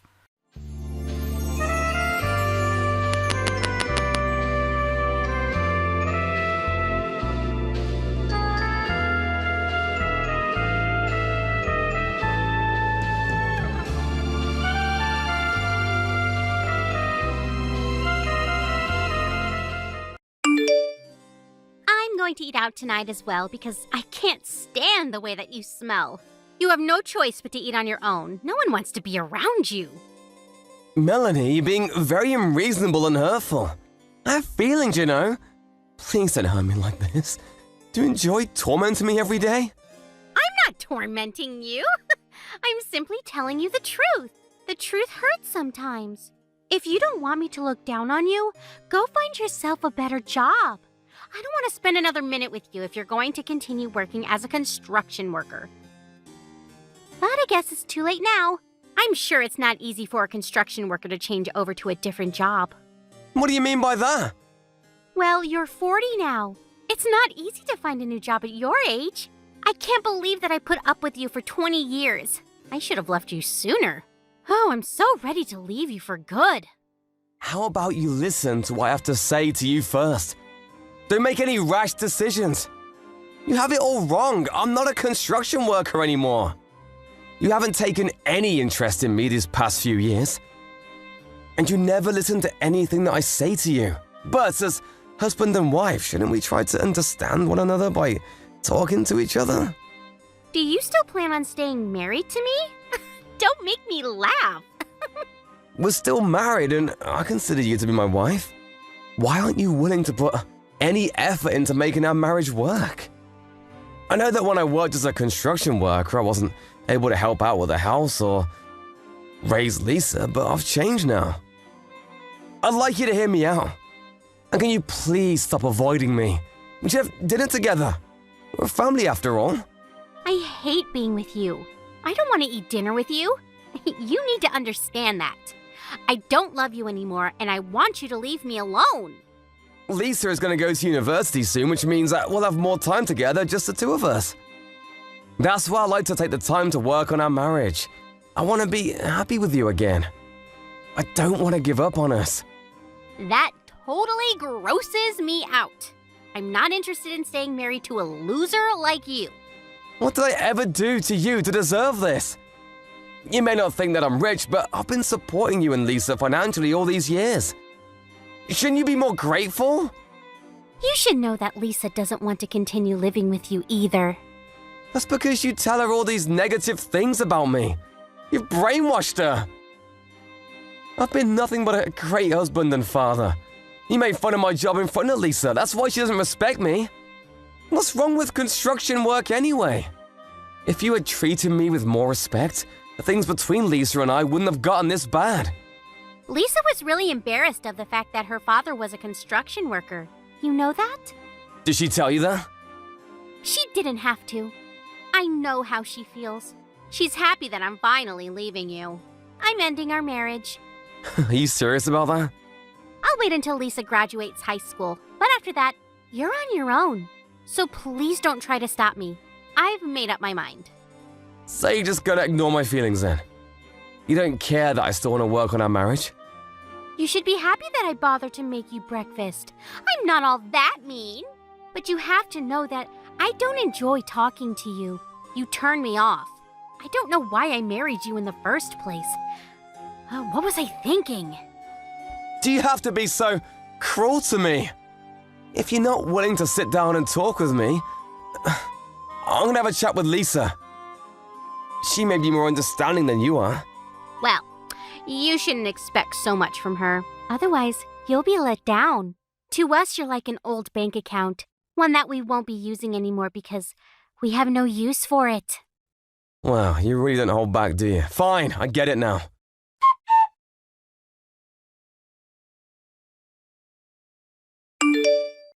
Lisa, what time are you coming home tonight? I'll be waiting for you at home with dinner on the table. I'd like to catch up with you as we haven't had much time to talk to each other these days. Why would I want to have dinner with you? I'd rather not eat if I have to choose between having dinner with you. Why do you hate me so much? Was I a bad father to you? I know that your mother doesn't say nice things about me, but you shouldn't believe every word that comes out of her mouth. For one thing, she shouldn't look down on construction workers. I've worked really hard so that you two could have a happy life. Doesn't that mean anything to you? Not really. It was your choice to get married and have me. It's your responsibility as my father to take care of me. That doesn't make me love you, though. Mom taught me a good lesson, though. I know not to marry a man that doesn't make much money. I'm gonna pay for university tuition. Shouldn't you be nicer to me? I'm going to find another way to pay for university. I don't want to rely on you anymore. I want to cut all ties with you. I'm 18 now. I can take care of myself. Besides, I want Mom to divorce you and be happy again. If she marries her boyfriend, she can finally have the happy life she deserves. Boyfriend? What the hell are you talking about? Forget I said anything. Nothing. I'm busy now. I gotta go. Bye. Let me ask you one last question. Are you saying that you no longer consider me to be your father? I've never considered you to be my father. You just didn't know it, that's all. What? I've always thought that you were a loser. Never understood why Mom chose to marry you. I'm going to continue studying hard even when I go to university. I don't want to end scum like you. You didn't even go to high school. I'm embarrassed about the fact that you're so uneducated. Now that Mom is finally divorcing you, we're going to be strangers. Bye, asshole. Thanks for letting me know how you really feel about me. I've now made the decision to divorce your mother just like she wants me to.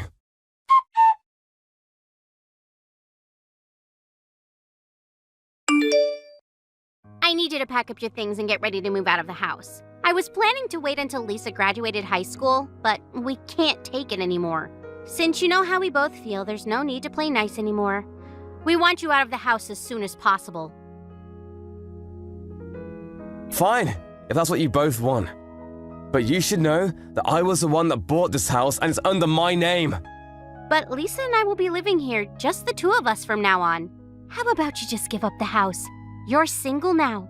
You don't need this much space. I'll be sending you the divorce papers soon.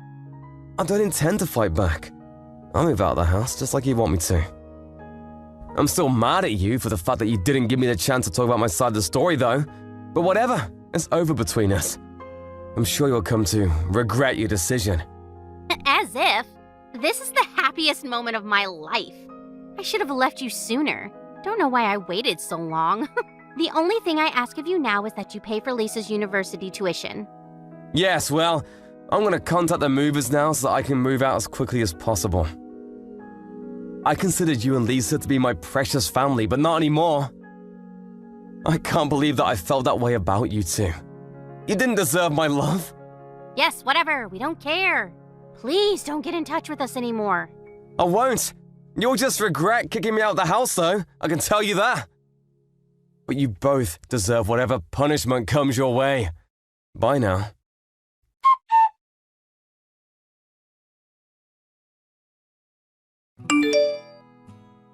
You said you were moving out today, right? How long is it going to take for you to move out? When are you going to leave the house? Could you please hurry? I want to change the locks. Why are you so desperate? I'm starting to pity you. Why would you say such a thing? I couldn't be happier to have you out of the house. I've already filed the divorce papers. I can't wait for this to be all over. I'm just waiting for someone to come pick me up. I'll be out of your hair soon. Who's coming to pick you up? You should see yourself out. We don't want to spend a minute more with you under the same roof. My limo's here. I'm out of here. What the hell? A limo? Did you see it? I'm off to a board meeting and tonight I'm moving into a high-rise condo. I don't get it. What's going on? I'm moving out, just like you wanted me to. My driver came to pick me up so that I wouldn't be late for my meeting. I just wanted you to witness that since you've been making fun of me for such a long time. I'm going now. Wait, explain to me what's going on. Why should I? We're no longer family. I don't have an obligation to tell you. You didn't have to listen to me anymore. That's what you always wanted. But I want to know! Tell me, why do you have a limo and a driver? It doesn't make any sense. It doesn't need to make sense to you. You had many opportunities to sit down and listen to me, but you chose not to. It's too late now. You don't need to know. Know what? What are you hiding from me? You assumed that I was a construction worker all these years, but I wasn't. I started my own company and I'm my own boss now. I'm very successful, you know. What company? How did I not know this? I'm now the CEO of a fairly large construction company. You've got to be kidding me. Don't lie to me. You're not capable of running a successful business. I know it. I don't care what you think of me anymore. But you're obviously intrigued. Otherwise, you wouldn't be asking me so many questions. And after seeing my limo, you're worried that what I said might be true. Is it true, though? Are you really a CEO? I started my own company a few years ago. And things are going really well for me. And I've diversified the business quite a bit. I'm so successful that I have my own driver that picks me up for work in a limo every day. I bet you're lying. I only saw the limo once. You could have just rented one to try and make me jealous. I usually ask my driver to park away from the house because I didn't want the car to be in the way of our neighbors. And up until today, I didn't want my driver knowing the exact location of my house. But since I'm moving out now, I asked my driver to come all the way to the house. I still don't believe you. Are you really some big shot? Yes, I am. You always look down on me, but the people that I work with all look up to me. You assume that I didn't make much money, but you were wrong. I guess I wasn't interested in you enough to care. Well, you should have noticed. I put more than enough money into our bank accounts, and I let you buy anything you want with your credit card. You should have been more grateful. You shouldn't make assumptions about someone's profession without getting to know what they do. I'm really disappointed in both you and Lisa. I had no idea you made so much money. Why didn't you tell us? I did many times, you just weren't listening to me. Really? Because I don't remember. A few years back, I told you that I was starting my own company, but you laughed in my face. That was 8 years ago. I realized that you had no interest whatsoever in my life, so I stopped telling you these things. But don't worry, I won't sue, ask you to pay me alimony for cheating on me. What are you talking about? Don't play dumb with me. Don't ever show your face in front of me ever again. Lisa is now 18 years old, which means I don't have an obligation to pay child support. I paid off our mortgage, so there really is nothing left for me to do. Now, leave me alone. I had no idea you did so much for Lisa and I. Also, your good-looking boyfriend who claims to be a successful businessman is a con artist, so you should be careful. What do you mean? What are you talking about? When I found out that you were cheating on me, I hired a private investigator to look into your boyfriend. I could have asked you to pay me alimony for cheating on me, but I felt sorry for you seeing that you were dating a con artist. Besides, you're gonna need to hold on to your money now that we're divorced. I don't intend on supporting you financially ever again. Bye. There's too much information here. I'm confused. My boyfriend is a con artist? But if you love him anyway, I won't stop you. You're single now. You can do whatever you like. We should each enjoy the remainder of our lives.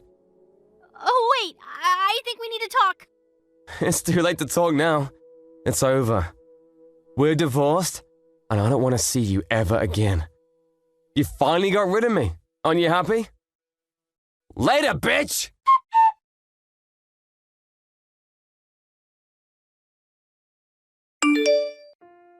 In the end, Melanie got what she deserved. Her husband, Ted, didn't want anything to do with her anymore after how she had mistreated him all these years. She had no idea that Ted was a successful CEO, running multiple businesses. Melanie had intended on getting her boyfriend to help out with Lisa's university tuition, but since he turned out to be a con artist, things didn't go as planned. It turned out that the boyfriend had used all of Melanie's savings, and Melanie and Lisa were forced to live a life of frugality.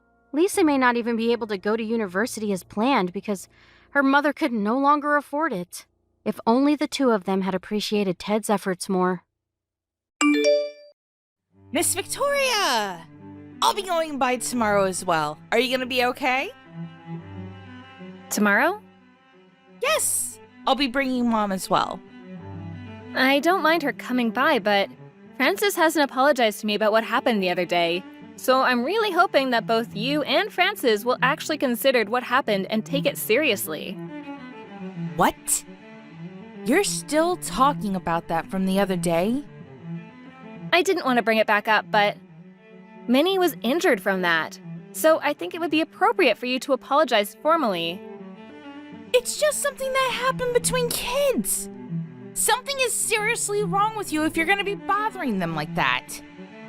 Francis literally injures Minnie. You're not going to stop them at all, right? Look here, Victoria. As someone who grew up in a nice household like you probably wouldn't understand. What do you mean by that? My parents never got along. They eventually got a divorce, and I was raised by my mother. I don't get along with my brother. After I got married, I haven't even seen him. He doesn't have any kind of relationship with any of my relatives. So I seriously just want to point out how I'm just a super lonely person that's been cursed. I see.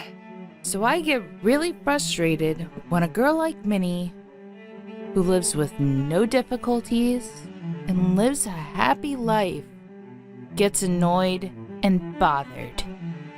So I don't think it's right to get mad at Frances. I don't really get that logic. Besides, Martha really gets along with Minnie. Martha is the older sister. Martha really is a good girl. So I can really understand why Minnie would get along with her. That doesn't really follow your logic from earlier. I'm someone who needs to be pitied. You really don't understand that, do you? I was raised in a household with no blessings. You would never understand. Considering you were loved by your parents and you get along with your siblings, you would never get it. I feel like you're changing the subject here. You and your household issues, and the fact that Frances injured Minnie, are not really related to each other, are they? I don't want Frances to have the same experience as me. So I've been working really hard. But no one notices how hard I've been working, and they don't realize how I've been trying to get all of my relatives to get along with each other even when I don't like you. But I want my mother-in-law to go by your house because I want her to be happy. You drive someone who can't drive herself, so I really do appreciate that, but again, I feel like you're staying off subject. It must be nice being you. You only see her every once in a while. Huh? She seems like a great person. I don't see how that's a problem at all. You just don't seem to understand what it's like to never be loved by your real mother. That's why I decided I would pour all my love and care into her. And that's why you should be kind and take care of Frances and I. What is that attitude? You really need to think twice just because she was injured a little bit. You are being too kind to Minnie. You should feel bad for Frances and I. You should really be nice to us. What the hell are you talking about? Frances literally shoved Minnie off the top of the staircase. I don't think that's something to just shrug off. There was a cushion at the bottom, so she luckily didn't get any cuts and only bruises, but she still hit her head, and they had to run tests on her. You think that's something to just ignore and shrug off? Are you having fun bullying me like that? What? Frances didn't mean anything by it. You really don't have to make a big deal out of it. You were yelling at Frances and getting in her face. If anything, I feel like you should be apologizing. Are you ready to apologize? What are you smoking? Seriously? In that kind of situation, you really need to be teaching her a lesson and making sure she doesn't do that kind of thing again. Frances was crying. How could you get that mad at a crying 4-year-old? Were you that angry? The only thing that crossed my mind is how you're seriously twisted in the head. Excuse me? Okay, fine, whatever. Please don't ever contact me again. Huh?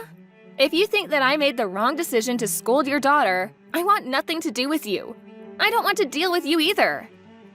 You don't have to put it that way. We're working so hard to try to get closer to you. You don't care about our happiness? You don't care about us? You don't feel bad for us at all? I do feel a little bad for you. At least for Frances, anyway. Well, what about me? I don't care about you. You're about to be 40, and you're talking about how miserable and sad you are. I don't believe you, to be honest. And you live with your parents because you wanted to live with them.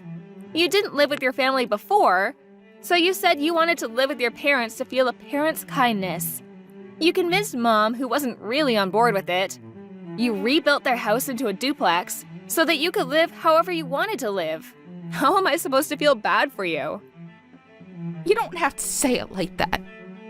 I don't feel an ounce of kindness from you. I don't have any freedom. I'm not an idiot. You made Mom prepare all of the food. What are you talking about, living a tough life? And yet you have the audacity to sit here and pick and choose when they cook for you. And you leave behind food. I think you're actually the worst. That's why Frances always picks and chooses just like her mother. That has nothing to do with you. You just don't understand. What, because I grew up in a nice household? Was that your excuse? You always say that, so I'm starting to see a pattern. My father actually passed away when I was young, too. My father right now is actually a remarried dad. We had pretty tough times growing up, too, you know. There are no people in the world who are ever super happy all of the time. They just don't exist in the real world. So stop pretending you're this miserable little girl and ask for everyone to treat you like some kind of princess. It won't fly.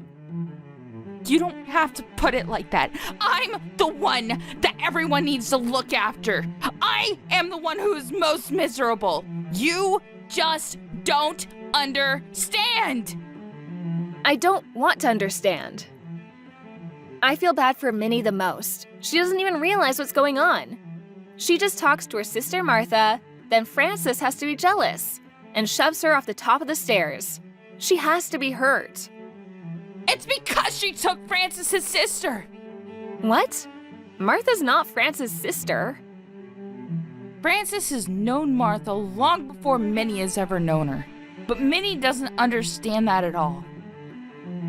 Are you seriously asking a 2-year-old to understand social dynamics? Are you dumb? If you're not going to apologize, I'm going to be suing for damages. Damages? When it's something that a kid did? The parent is responsible for what the kids did. If that parent has no intention of apologizing, I don't think it can be helped at all. Also, I spoke to my husband and brother-in-law. Only a little bit, but please don't come over to my house for a while. Actually, just don't ever come over at all. What are you talking about? How could you say such a thing to me? I wanted to make my kid have the experience with her relatives that I could never have. Why are you getting in the way of my effort to let her have a fulfilling life? You just don't understand anything! No, you don't understand. I don't care about your efforts. You injured my child. You didn't even apologize for it. Something is seriously wrong with you. Please don't talk to me anymore. If I don't drive, then who's gonna take Mom to see Minnie and Martha? Are you gonna rob Mom of her experience with her grandchild? I would rather that than my child be injured. Also, my husband is also a capable driver. It'll work out. You really want to cut ties with me that badly? Yes. We were able to be siblings finally. Why would you say such a thing? I finally started to trust you as my sister-in-law. A second ago, you clearly said you didn't like me. Also, when are you planning on telling your brother that Frances isn't going to kindergarten anymore? Huh? You told him? Yeah, I figured that he knew about it. You wouldn't believe the look on his face when I told him about it. I don't believe it. Why would you do such a thing? Frances always hits her friends at school, so she's disliked. And apparently, you were warned by the other moms, too. She doesn't want to go to kindergarten, so you don't make her go, right? You make me suffer. For what? What pleasure do you get from this? I just stated a fact is all. I'm sorry you're suffering. I feel worse for Minnie. She was suddenly abused for some reason. She's the real victim in all of this. If you think you're that miserable, how about you pretend to be the damsel in distress somewhere else? Please don't talk to us anymore. Goodbye.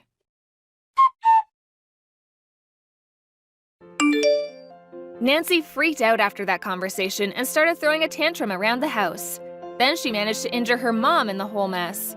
Her husband realized the gravity of the situation. Her husband was warm and kind, so maybe Nancy was just being spoiled by that.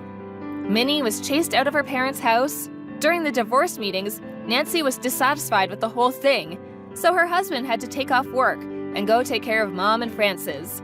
Frances was apparently much happier as a result. The next time that Victoria met up with Frances and Minnie, she apologized like a good girl. Victoria had thought that if they just got a divorce like this, it would be better for Frances. Lisa, how are you? I hope you're not too busy. Can I go and borrow it today as we promised? Hi, Susie. What are you talking about? You can't have forgotten already. You're not that old. I guess it slipped your mind. You promised me that I could borrow your car for a couple of days. Remember? You shouldn't forget promises like that. It's not very polite, you know. No, I haven't promised anything like that. I never once said that it was okay. I said that I can't allow you to borrow my car over and over. Don't forget things for your own convenience. I'm not letting you borrow my car, and that's final. Oh, come on. I need a car. We're planning on leaving tomorrow. I've already paid for the camping site, so we can't delay our trip. We need to borrow your car or we won't be able to go enjoy our holiday.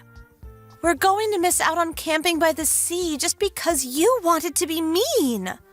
There's no point guilt-tripping me. I already told you to get a rent-a-car. It's my car and I need to use it tomorrow. I can't lend it to you. But rental cars are so expensive. It'll be impossible to find a cheap one at this last minute. Also, tomorrow's a federal holiday. There aren't going to be any vacancies. Everyone's going to have the day off, so it'll be impossible to find a car now. Why should I care? I already told you that I can't lend you my car weeks ago. You should have booked a car then. And why can't you use your own car? Why do you have to be so horrible? It's being repaired. It's not at home at the moment. I don't have my own car, and I can't get a rental car, so you have to lend me yours. Plus, if I borrow your car, I don't have to pay a thing. What makes you think you can borrow it without paying? I'm not lending it to you. I don't care how expensive rent-a-cars are. That's your own fault for not booking in advance. You'll have to solve this problem yourself. It's got nothing to do with me. Don't say that. I can't believe you were this much of a bully. I thought you were much kinder than that. Oh, I'm so disappointed. It's not a matter of being kind. No matter how bad you try and make me feel, I'm not lending you my car. End of story. Whenever your son wanted to borrow my daughter's toys, I always let him. I think it's only fair that you be just as generous. You're an adult, aren't you? Borrowing toys and borrowing a car are completely different. You can't honestly think that it's the same thing. Cars involve insurance, and it'll get complicated if you have an accident or happen to damage the car. And a car is worth a lot more than a child's toy. You understand that, don't you? But my husband is good at driving. He won't have an accident or do anything that could damage the car. So you don't have to worry about insurance. We've got road service, so if we get a flat tire or run out of gas or something, we'll be able to sort it out. Whether your husband is good at driving or not, you could still get caught up in an accident. I'm talking about if someone is injured. I can't let you borrow my car. That would be too irresponsible. Find a rent-a-car. Oh, please! It's just for a few days. You can't be that selfish. Why can't you be a bit more understanding? That's what I want to say. If you think I'm being selfish, then so be it. Anyway, I've got to get back to work. I have a meeting, and I don't have time to be discussing this with you. I'm not going to be able to respond to your messages, so there's no point in messaging me.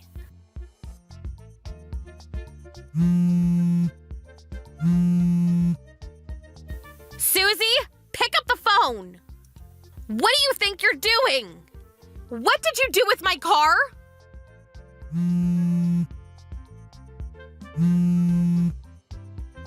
There's no point pretending that your phone is off. I know that it was you who took my car.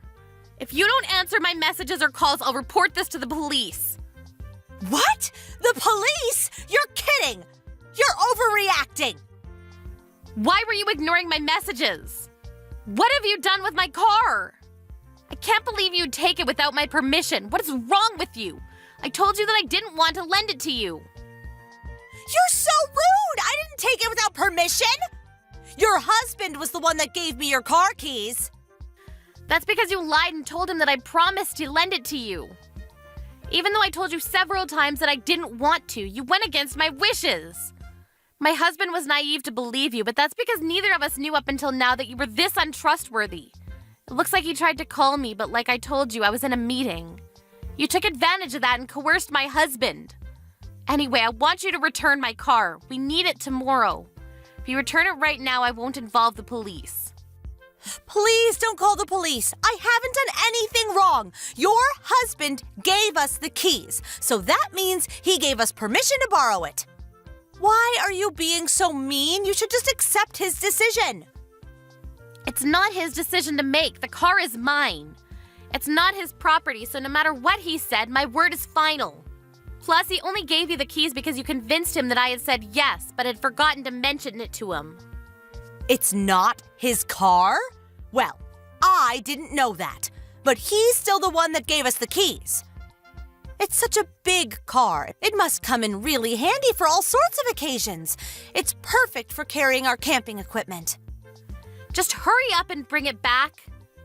But we've already finished loading it with all of our stuff. It's a plan to take everything out again, so we'll return it after we've come back from our trip. That's good enough, isn't it? Good enough? Not nearly. There's nothing good about this situation. I need my car so that we can visit my parents for the holidays tomorrow. How am I supposed to get there without a car? I don't know. Why don't you get a rent-a-car? If you can buy a big car like this, I'm sure you can afford it. You're joking, right? You're telling me to get a rent-a-car? Why should I be the one getting a rent-a-car when I've got a perfectly good car of my own? A car that you've stolen from me. You should be the one paying for a rent-a-car if yours isn't available. Be an adult and give me back my car. But it took so much time getting all of our stuff in the car. It'll take ages to get it all off again. It'll just be a waste of time if we do that. And I don't want to do anything that bothersome. If you have a problem with me borrowing your car, you should talk to your husband. I didn't steal the keys. He handed them to me. We only borrowed the car because he said we could. It's not our fault you didn't talk to your husband about not letting us borrow your car. Our kids get along really well, so you don't want to ruin their friendship with something so trivial, do you? If they knew what you were saying, they would be really disappointed. I'm sure your son would be happy to let us borrow the car for a day or two. Right now, Sam's opinion and my husband's opinion don't matter. That's my car you've taken. I'm going to pick it up, so please unload your things and have it ready for me to take home. I'll have to take a taxi to go to your place, so expect a bill in the mail. I wouldn't have had to do this if you had just given me back my car, but I had no choice. You can't come here. Even if you do, there's no point. We've already left. Instead of wasting money on a taxi, you should go home. I know that you're lying and you're still at home. Did you forget that Sally lives opposite you? She called me to tell me that my car was parked on the side of the road. She also told me that parking there is off limits because there's a crosswalk nearby. You were pretty confident that you wouldn't cause an accident, but you're already doing something so irresponsible. How am I supposed to trust you with my car? By the way, Sally thought about calling the police since it's pretty dangerous, but she was kind enough to call me first since she recognized it as my car. I made it clear that I hadn't parked it there and told her that it had been stolen, so you better hurry up and get your things out and return it to me before I really do call the police. You told her that I stole it? How could you say that? How could you accuse me of something like that? It's not an accusation, it's the truth. I'm asking you to return it, but you're refusing. That means that you've stolen it.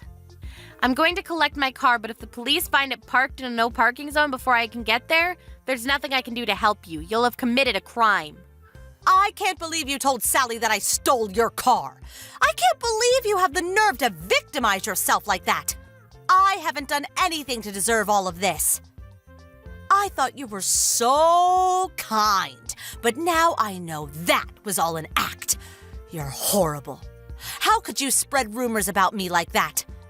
I thought we were friends. You say you haven't done anything. You took my car without my permission. And then you parked it in a no parking zone. What were you thinking? If your definition of kind is letting you step all over me, then you're just being selfish. I'm sorry. I didn't think you would be so bothered by me borrowing your car. But you didn't have to tell Sally that I had stolen it. You went too far, Lisa. I can't believe I ever thought of you as a friend. I told you over and over again that I didn't want to lend you my car. How many times do I have to tell you no before you understand that it means no?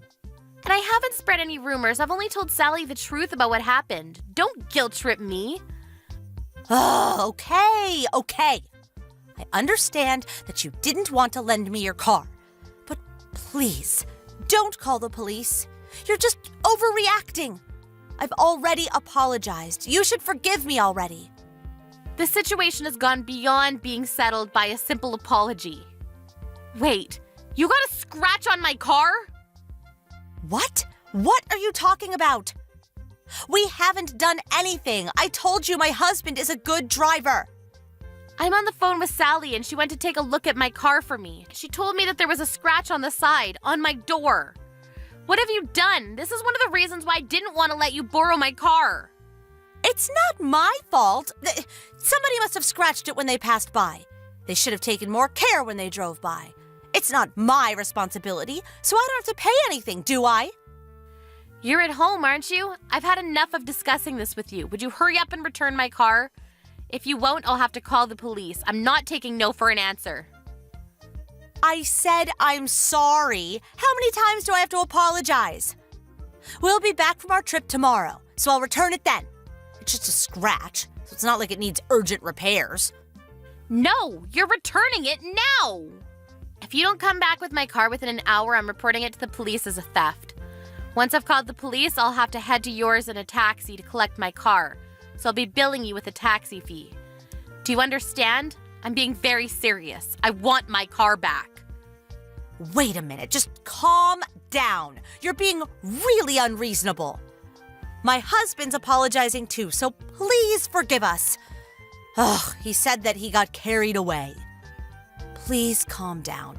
Don't call the police on us. We didn't mean to do anything. Carried away. He says he got carried away? Do you really think that that's a good enough excuse for what you've done? You stole and got a scratch on my brand new car after I told you repeatedly that I didn't want to let you borrow it.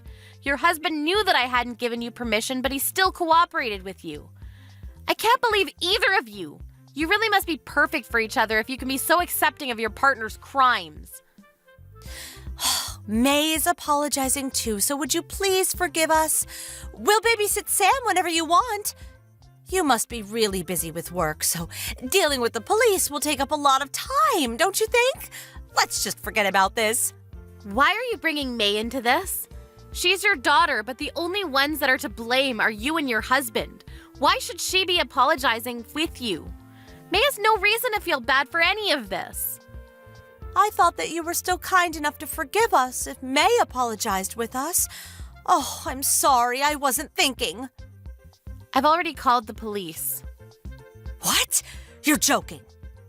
I'm heading over, so have my car ready for me to take home. I want everything you've loaded into it removed. If it's still got stuff in it when I arrive, I'll take it home anyway and have everything given to charity. I suggest you work very quickly. You haven't actually called the police, have you? You're just playing with me, right? Sally was kind enough to stay with the car, so it hasn't been towed, but if she hadn't been standing by the car, you might have been left with a ticket. Yeah, but it's not that big a deal. I thought it would be okay if we left for just one night. I didn't think there would be any problem. Are you already on your way? It would be a waste to pay for a taxi. I'll have my husband take your car back to you, so you don't have to come. You don't have to call the police either.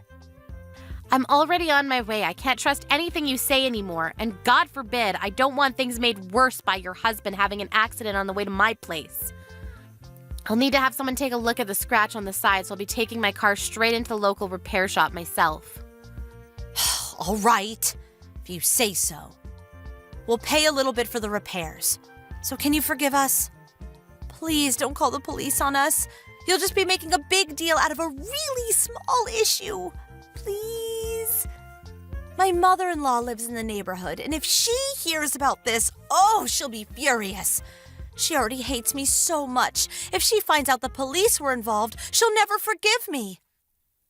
Susie, that's your own problem, not mine. If you didn't want the police involved, you should have returned my car when I first asked you to, not after the millionth time. Anyway, I'm curious. Why didn't you park my car in your apartment's parking space? It should be open if your car is being repaired, right? Huh? You have a parking space reserved for your apartment, which you usually use for your car, if I remember correctly. Yeah, but we can't use it right now. Because your car is still parked there. It's not being repaired, is it? No, my car's out for repairs. I just can't use the parking space right now. You want to use my car because it was big and convenient for carrying camping items, right? Your car wasn't big enough, so you decided to use mine. You lied to me about that too, didn't you? I'm sorry. I didn't mean to. I didn't know how to explain. I thought you wouldn't let me borrow your car if you knew that mine was still usable. I missed the chance to tell you the truth. You didn't mean to? You clearly thought that the best way to get me to lend you my car was to deceive me. You can't pretend that you didn't lie on purpose. You say you missed the chance to tell me, but I don't think you ever planned to tell me the truth. And you wonder why I can't trust you with my car? I'm really sorry. I'll pay for the repairs, so please forgive me. I've had to pay for a taxi to get to your house, so I want you to pay for that too. I'll be sending you a bill for the repairs and the taxi fare, and I'll be talking with my lawyers. You took my car without my permission, so I can press charges for theft, you know. Please don't do that. Lisa, there's a police car outside my apartment. Did you really call the police? Yes, I did. I reported the theft a few minutes ago. I'll be there within a few minutes myself. I suggest you go down to the police and be honest about what you've done. If you don't, you'll just make things worse, and your mother-in-law will find out in the worst possible way. You don't want to make a fuss in front of all your neighbors, do you? How ironic. If you had just accepted that I didn't want to lend you my car and booked a rent-a-car, you might have saved a few more dollars, and you would have been able to avoid such an embarrassing situation.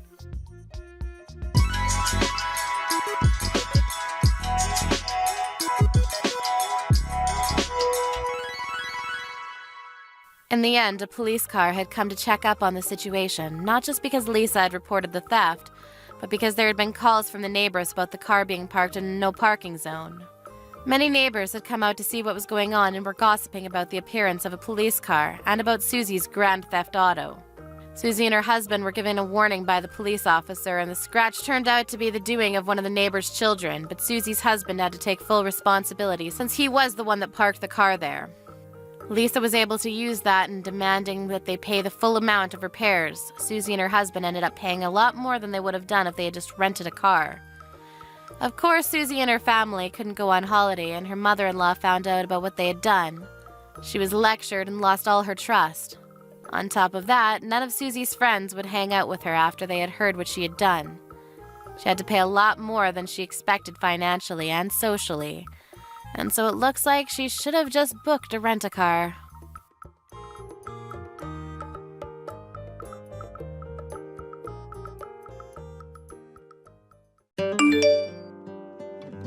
Miss Jennifer! I looked on your social media yesterday.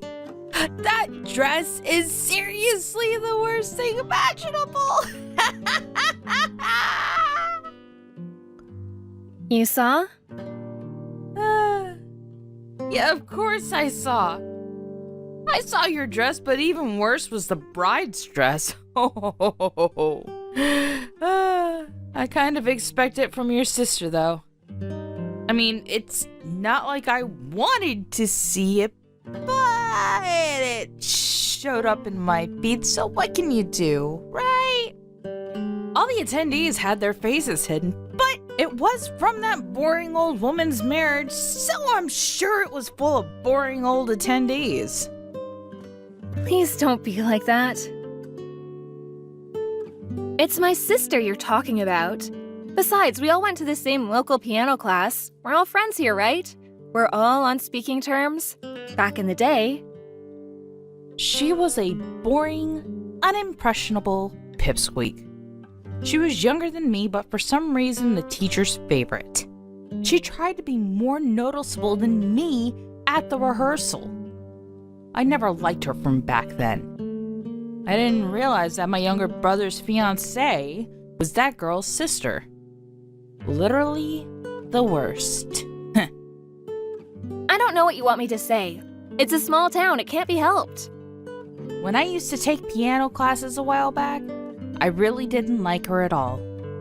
That's why I would always do little things to piss her off. You know, like tearing the back of her dress or putting thumbtacks on the bottom of her chair. Oh man, I remember when she sat down on them without looking. That was seriously hilarious. You're the worst. Why would you do such a thing? Now that stupid little girl is grown up to marry someone. What does the world come to? What kind of weird man would want to marry that thing anyway? Please stop right now. I'm so glad I didn't take part in it. When you tried to talk me into going, honestly, I had to think about it for a second. Is that true? You know how at a wedding a lot of people get to know each other?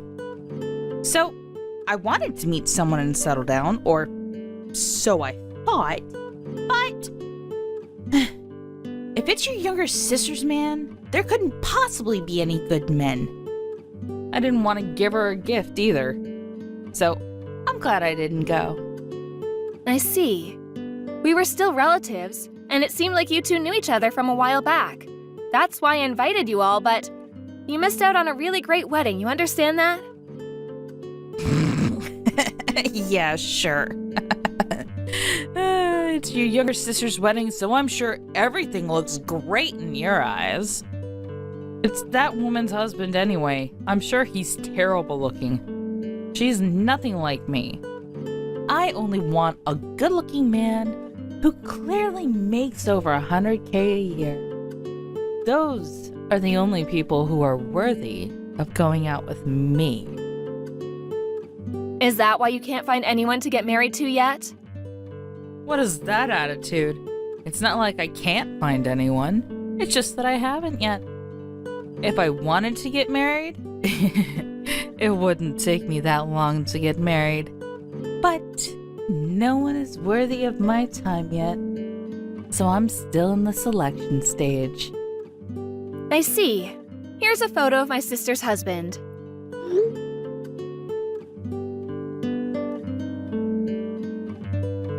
Huh? Oh, wow. Really? He actually doesn't look that bad. I expected much worse. Your sister must have really worked hard to find that man. Oh, or maybe she's being played. With a face like that, I feel like he could just be scamming her. Your younger sister is so boring looking and straight-edged for some reason. I feel like she could be tricked easily. Are you sure it's okay? She's not loaning him any money, is she? I don't think that she would need to loan him any money. Oh, and how do you know? Because he's a doctor? Huh? Oh, sorry, did I not tell you? My sister's a nurse. You wouldn't believe how fancy the wedding was. You really can't underestimate how rich a doctor is. It was incredible. He's a doctor? It was a brilliant hotel, and there was apparently a really famous chef. The food was incredible, too. Really? Yeah, the attendees were all fancy. They were all basically just single men. Most of them worked at famous research hospitals, too. All of his coworkers, all of his old friends, they were all doctors. What the hell? Why didn't you just tell me that first? Why would I? If you'd told me that first, of course I would have gone. A doctor is way too good for someone like your younger sister and is perfect for someone like me. Oh, I should have gone. And you knew that. But you didn't tell me because you knew that, right? You're seriously the worst. Get a divorce. You need to get a divorce with my younger brother right now. Don't worry, I'll let him know what you think. Huh? I think he'll be pretty pissed off, hearing that you were just telling me to get a divorce from him. So tell him then. Not that I care if he gets angry anyway. I think that if you don't have our support, though, you're going to be in serious trouble. Are you sure you're going to be okay? He would never do such a thing. You think he's just going to abandon my parents? Well, we thought that we were helping your parents out, but it seems like you were just stealing the money anyway. We found out about that recently. So I think that telling him about what you said right now will make him stop sending you money. Even if he doesn't stop, I will be giving Mom the money directly from now on. Whatever. Anyway, introduce me. What? Introduce you to who? Introduce me to your younger sister's husband's friends. I don't care if they're co-workers or what. You didn't take me to the wedding, so that's the least you can do. I invited you, but you didn't come. That was your decision. I don't know their contact information anyway. I can't introduce you. What? You're seriously so damn useless. Just ask your younger sister then. You can literally figure it out. Think about it before you say you can't. Why do I have to do all that for you? I don't think my younger sister is going to be doing any of that for you either. Why the hell not? There aren't that many beautiful single women like me. I'm a keeper for sure. I don't think my younger sister is going to be introducing some rotten bitch to a bunch of her coworkers. Rotten bitch? What? Oh, I was talking about you, Yvonne. How rude of you! How could you be that rude to your husband's sister? I cannot believe the audacity. It's the truth. That includes everything from the past, too. Even as a grown adult, you made fun of my younger sister. You even made fun of her wedding photos. You had to nitpick. There was no way I would introduce anyone like that. By the way, that dress you were calling lame? It was apparently in the Paris collection. You really don't understand high-class fashion, do you? I didn't say anything bad about the dress. You literally talked bad about it. I guess classy items are something beyond your realm of understanding, huh? I mean, to be fair, you do collect fake brand bags that kind of look like the real thing. I just like the design of them, okay? It has nothing to do with you. That's true, but your love life also has nothing to do with me. So I'm not going to introduce you to anyone.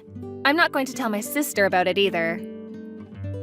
Why not? You should have forced me to go even if I didn't want to go. I see. You really didn't want me to get married, huh? What? You didn't want me to marry some high elite class man and stand above you and your stupid ass sister. I see. Now it all makes sense. Just admit it. I didn't think about that at all. I'm actually perfectly fine with my life right now. I don't think my sister gives a shit about you either. Also, I'm just going to be clear about it now. Just because you showed up to the wedding doesn't mean that people who are making 6 digits a year aren't going to choose some old hoe like you.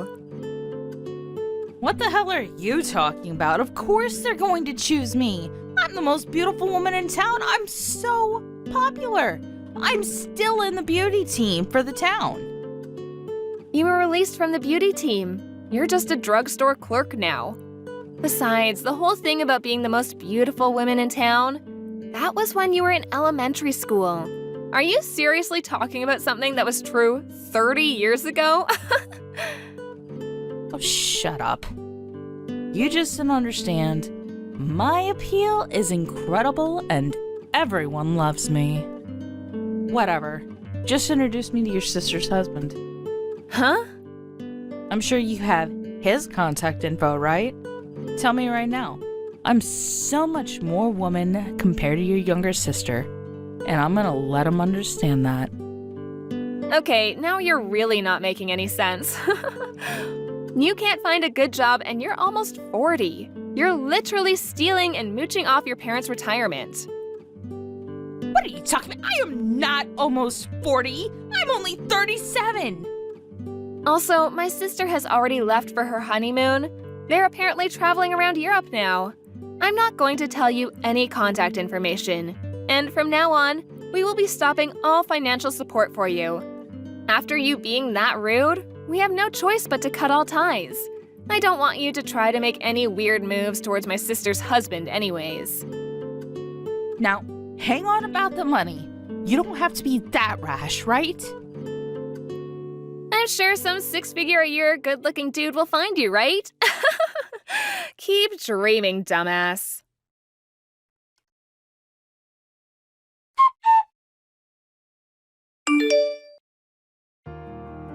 Jennifer explained everything to her husband and was furious as expected. Her husband loves Jennifer very much, so when he saw the whole thing with the divorce and the story about being introduced, he just couldn't forgive her anymore. He got pissed off at her at the phone and then called his parents and said that he would not be contacting her ever again. He said that he would not be going home unless they chased her out of their house. And so her parents are trying to convince her to leave the house. Yvonne started spewing something about how she was going to find some rich man and be a gold digger, but no one wanted to go out with this almost 40-year-old live-at-home woman. She's all alone now. It's going to be a while before she finds someone to settle down with. Alice, when are you going to come see us? I plan to come see you during the long weekend in May. Why do you ask? You're not going to come see us until May? Ugh, that is too far away. Can't you come over sooner? You're part of this family now. You should make time for your new family too. What do you mean by that? Look, I've told you many times before, but I don't think you understand what it means to marry into this family. We have certain rules and traditions that need to be followed. We have certain expectations of you. I see. You've told me this a million times, but I still don't seem to grasp the meaning of what you've been telling me. You married my brother, so I'd like you to come visit more often with him. It's quite simple, really. And don't you think you're being rude to my parents as well? They miss having my brother around. I don't think that I'm being rude to anyone. That kind of thinking is what makes you rude. Now that you're married, you should think more about your in-laws and their needs. Don't you want them to like you? The happiness of your husband's family should be one of your top priorities now. Didn't your parents teach you any manners? I feel sorry for you that you grew up to be so clueless. You're the one that doesn't have any manners. You shouldn't make negative assumptions about my parents. You don't even know them. I'm not being rude. I'm just stating the facts. The reason why I haven't been able to come visit you and your family often is because it's difficult for us to take time off work. We're both really busy. If we had the time, we'd come over. Your mother is very understanding about this, so I don't know why you're making such a big deal out of this. My mom is only being nice to you because she doesn't want to be rude. Deep down, she misses seeing my brother. You shouldn't take her kindness for granted. You haven't been able to produce any offspring yet. Don't you want my parents to meet their grandchildren? I can't believe you're trying to make me look like the bad person here.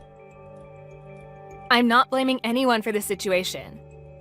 Well, I feel like you're neglecting our family. And you also have a pretty big attitude. I would act more modest around my in-laws. Also, don't you feel bad that you haven't been able to bear any children? I'm sure that deep down my brother and mother feel oh so disappointed. I don't understand why my brother chose you as his wife. Now you're just being hurtful. Do you have to be so cruel to me? What have I ever done to you? The fact that Alan and I can't have any children is something that we need to work out together. It has nothing to do with you. Besides, I'm getting along just fine with your parents. You're the only one giving me a difficult time. You got that right. I'm having a hard time getting through to you. I don't understand what Alan sees in you. You're not the type of person I can be friends with. Wow, you're being honest today. It's because you just don't get it. You use work as an excuse not to spend any time with us. Alan tells me that you make him do half the housework too. You don't have any children, so why shouldn't you have the time to take care of the house on your own? You shouldn't be asking for my brother's help. I really don't understand you.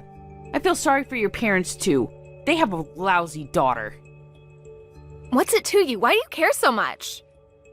I'm sick and tired of you complaining about everything. This is my marriage. Please, stay out of it. You know that I'm right. You just don't want to admit it. How much time do you have on your hands? Why do you message me every day? Don't you have anything better to do? Why don't you get my brother to stop me if it bothers you so much? I'm sure that he's going to side with me, though. He values me more than you. I do understand that you don't like me, but could you please stop being mean to my family as well? What do you have against us? I'm just saying you're a lousy wife and daughter. I heard that you got engaged. He met your parents, right? How do you know that? Your mother sent me a photo of you and him when he visited your house the other day. Why would she do that? You don't have to worry about me, though. I'm going to be a great wife unlike you. Do you know where your fiancé Kevin is from? How do you know his name?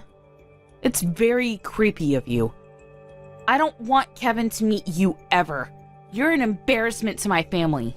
I'd like you to divorce my brother. Please leave me and my family alone. We don't want anything to do with you. You haven't answered my question. Do you know where Kevin is from? He's from the town next to ours. I'm from the same town as Kevin, you know. Huh? What's that got to do with anything? Kevin is my childhood friend. What's your point? I just think it's a big coincidence. Kevin and I used to be neighbors. We've known each other since we were small, and we went to the same school together until we graduated high school. I still see him a couple of times a year when we meet up with old friends. Where are you going with this? When I saw the photo that your mother sent me, I was shocked to find out that he's now engaged to you. So you've known Kevin since he was a child? This isn't your idea of a sick joke, then? This isn't a joke. Your fiancé is one of my best friends. Isn't that so weird? Yes. It's very weird. In fact, it's kind of creepy. But I'm engaged to Kevin, and there's nothing that you can do about that. Why would I do anything? Don't you want to try and say mean things about me to Kevin? I don't. I'm sure you'd get a kick out of telling him what a bitch I am to you. Look, I'm actually a decent person. You're the one bullying me. At least you seem to be aware of the fact that you're a bully to me. Shut up. And don't say anything about me to Kevin. I finally got him to propose to me. I won't let you ruin this for me. I see. I know that you've had a hard time finding someone to ask you out. You're lucky that you met Kevin. Stop patronizing me. You're 30 and in love with your brother. You're not exactly a catch. It's a miracle that you got Kevin to propose to you. You're being rude again. I'm sure that I'm nowhere near as rude as you. You know that, don't you? Or are you one of those people that hurt people and don't even realize it? If that's the case, Kevin is not going to be happy in his marriage. Look, I get it now. If I apologize, will you not say anything to Kevin? I think it's a little too late for that. My family and Kevin's family are really close. Kevin would be devastated if he found out what you said about me and my parents. I had no idea you and Kevin were so close. I'm really sorry for my behavior up until now. I promise to be a better sister-in-law to you from now on. Will you forgive me? That doesn't sound like a heartfelt apology to me. I'm not out to destroy your relationship with Kevin. I'm not evil. And you won't say anything to Kevin then? I don't plan to. You're nicer than I expected. Like you said, we're family now. Family is supposed to look out for one another, right? And I'd like Kevin to have a happy marriage. He means so much to me. I think we started off on the wrong foot. You're actually a good person. I'm sorry I didn't realize that sooner. So you're going to move in with Kevin's parents, right? Well, we haven't talked about that yet. Why not? Kevin told me that he expected you to move in with his parents. I like living in this town. I don't want to move. There isn't much to do in Kevin's town, and I prefer living with my own parents. And I wouldn't have so much freedom if I had to live with Kevin's parents. That makes no sense. You're the one that told me that once a woman gets married, she should move in with her in-laws. It's a little different for me, you see? I already live with my own parents, so it doesn't make sense for me to move out. Kevin is going to move in with us. He told me that he's fine with that. Does he know that you mean your parents' place and not his? What do you mean? If you only said live with your parents, he may have misunderstood you and thought that you were talking about his parents and not yours. But if I'm the one using the word parents, normally that would mean my parents and not his, right? Okay, if you say so. I was just a little worried because I know that Kevin divorced his ex-wife because she refused to move in with his parents. I figured that he would expect the same from you, that's all. What? I suppose he loves you more than his ex-wife. Lucky for you. If Kevin's okay with it, there's no issue here. Wait a minute. I wish you and Kevin all the happiness in the world. You're not making any sense. I had no idea that Kevin was married before. You didn't know? Why would he hide that from you? In fact, Kevin's been married twice before, and he has 3 children from his previous marriages. I assumed he told you that. Well, he didn't. You're making this all up. You're just trying to get back at me. I'm merely stating the facts here. I'm surprised that Kevin kept this from you. By the way, I let Kevin's mother know what kind of person you really are. What did you say to her? I told her that you knew how important it was for you as Kevin's wife to move in with them after you two are married. Kevin's mother really appreciated the fact that you were willing to move in with them. She was thrilled. Kevin's first wife moved in with them, but she had enough after 6 months of living together.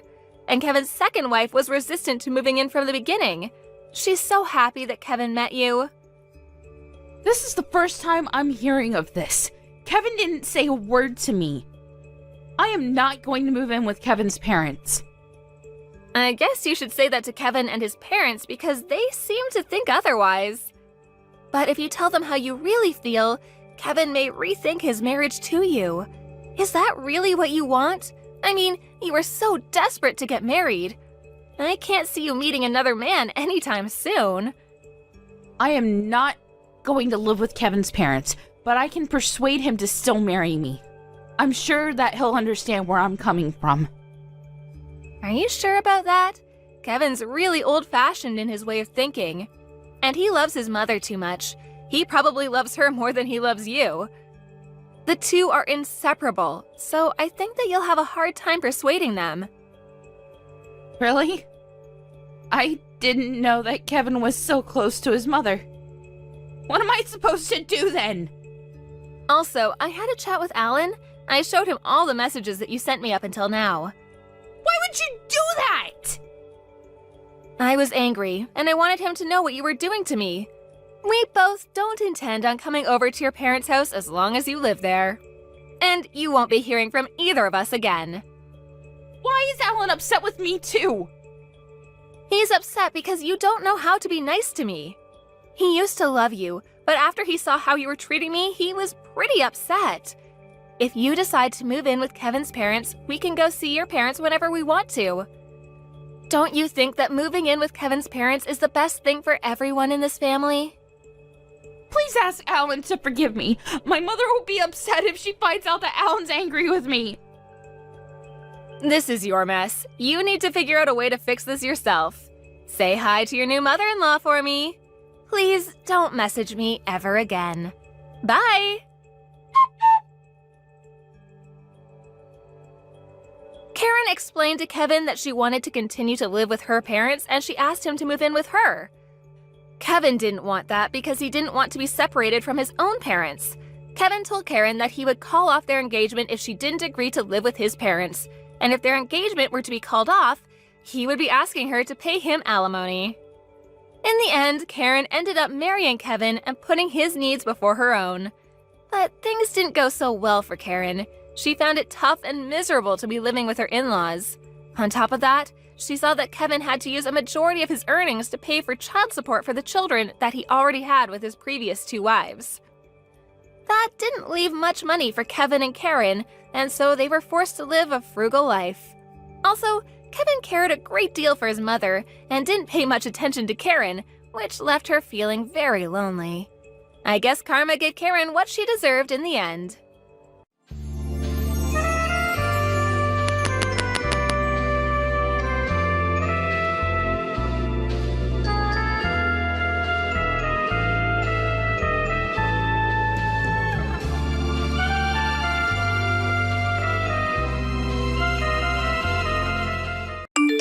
Hello, my sad excuse for an older sister who had her fiancé stolen from her.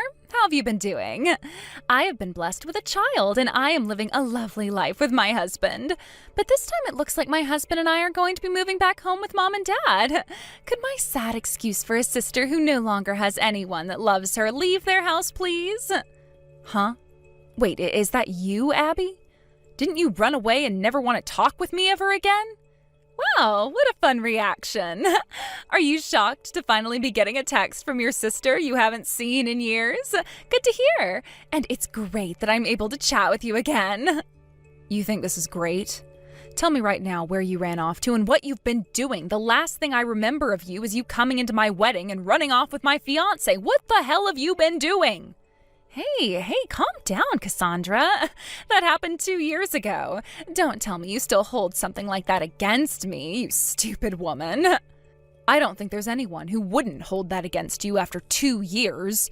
You made both of our families go into a panic after what you did. My fiancé's parents had to come and beg me for forgiveness at my feet. Is that so? Kyle and I had been wondering what happened after we left you recently. That's the first time I've heard his name in a while.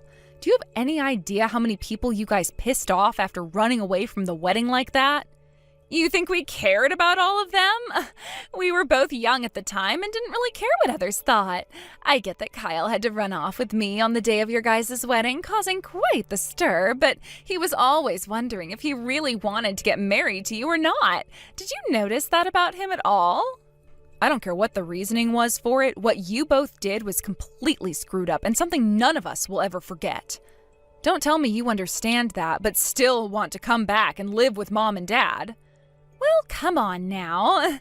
Nothing that bad actually happened to them, so all we have to do is apologize for it and boom, no more angry people, right? After all, we did something that most other couples could never do. And that is figuring out just before making a huge mistake that we love one another and needed to be together. Why would you say it like that? I'm sure you'd never understand what the power of true love can be like. I mean, you may have thought you knew at the time, but that love you felt from Kyle was all fake, right? Kyle and I were meant to be together, and the love we had for one another pulled us both into one another's arms without even having to fear the judgment of all those around us. I'm sure that everyone was very mad before when it all first happened, but we've both been prepared for everyone to be upset about the choices Kyle and I made, and that's why when we come home, we'll show everyone our love for one another and our kids, and everyone will forget why they were angry about us being together. You have kids? You both have kids now? Well, of course we do. We got married, so of course we were going to start making kids. Oh, that's right. Kids that have come from the man you loved and your little sister are like little beings that host all the bad memories you have of us, right? Oh, I'm so sorry about that. But they all exist because the love that Kyle and I have won. So could you stop being upset about the past and stop having resentment towards my kids? What resentment are you talking about? I have no idea what's going on here. I'll be completely honest here by saying I don't care about either one of you anymore. If anything, I'm happy I never ended up having to marry a guy like Kyle. If he's the kind of man that'd be willing to do something as shameful as that, then he's bound to do it again in the future. Acting all tough now, are we? Well, you can see how things have changed. Tell Mom and Dad about this, please. I feel that instead of having me tell them, you doing so would make them understand things a bit more. How about you tell them yourself so that you can see firsthand how upset they still are with you? Why should I have to tell them? You have to, because they're still going to yell at me, right? If I were to try talking to them right now, they'd freak out on me and might even block my number, right? That would be a pain in my ass. You know, I'm the kind of girl that hates things being so painful, so go on and tell them for me. If I were to have a talk with them first, I'd be pouring gasoline right on the fire, right? You can't seriously think I'm going to do anything for you now. If you know that they won't want to talk to you, then give up on trying to come back into our lives. What? Did you really become such an old bitch these past few years? I could have sworn you were a lot more cooperative before.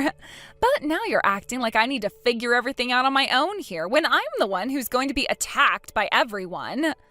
I hope you understand that what you've done was not okay at all. But hold on, Cassandra. You just said something pretty interesting to me. You said you don't care about us anymore, right? Which means you don't want Kyle anymore. I'm not talking about him right now. Well, if you don't care about him and I anymore, then you're not mad at us anymore either, right? Then what's so bad about you having to tell Mom and Dad that we're coming home? It's not like you care about what we're doing. And if you, the victim of everything, doesn't happen to care, then Mom and Dad can't care about me either. That wouldn't be fair. Now you go and tell them you're fine with us coming home, and that should put an end to all this anger, right? Both of you jackasses, neither one of you has changed and never will. Tell me, Abby, why do you guys need to come home all of a sudden now? I remember all those times in the past where you'd say you wanted to leave their house forever, and you finally got that after not saying a word to anyone at my wedding before taking my fiancé and running away, and now you're saying that you've had kids with him? Why do you need to come back to Mom and Dad's house now if you've created a life of your own out there? Because having to take care of kids is tough business. And Kyle's been having to go back to work a lot more often again. The only times he's able to come home and be with the kids is on his days off, which aren't very frequent anymore. At least he gets to be out of the house and doing something besides watching some kids. I have to be here all the time taking care of them and never get any breaks at all. Things in my life have really gotten tough for me, and I don't even have time to see my friends. But wasn't that the life you wanted after stealing my fiancé and having kids with him? Wait, can't he take time off to be home with you and your kids?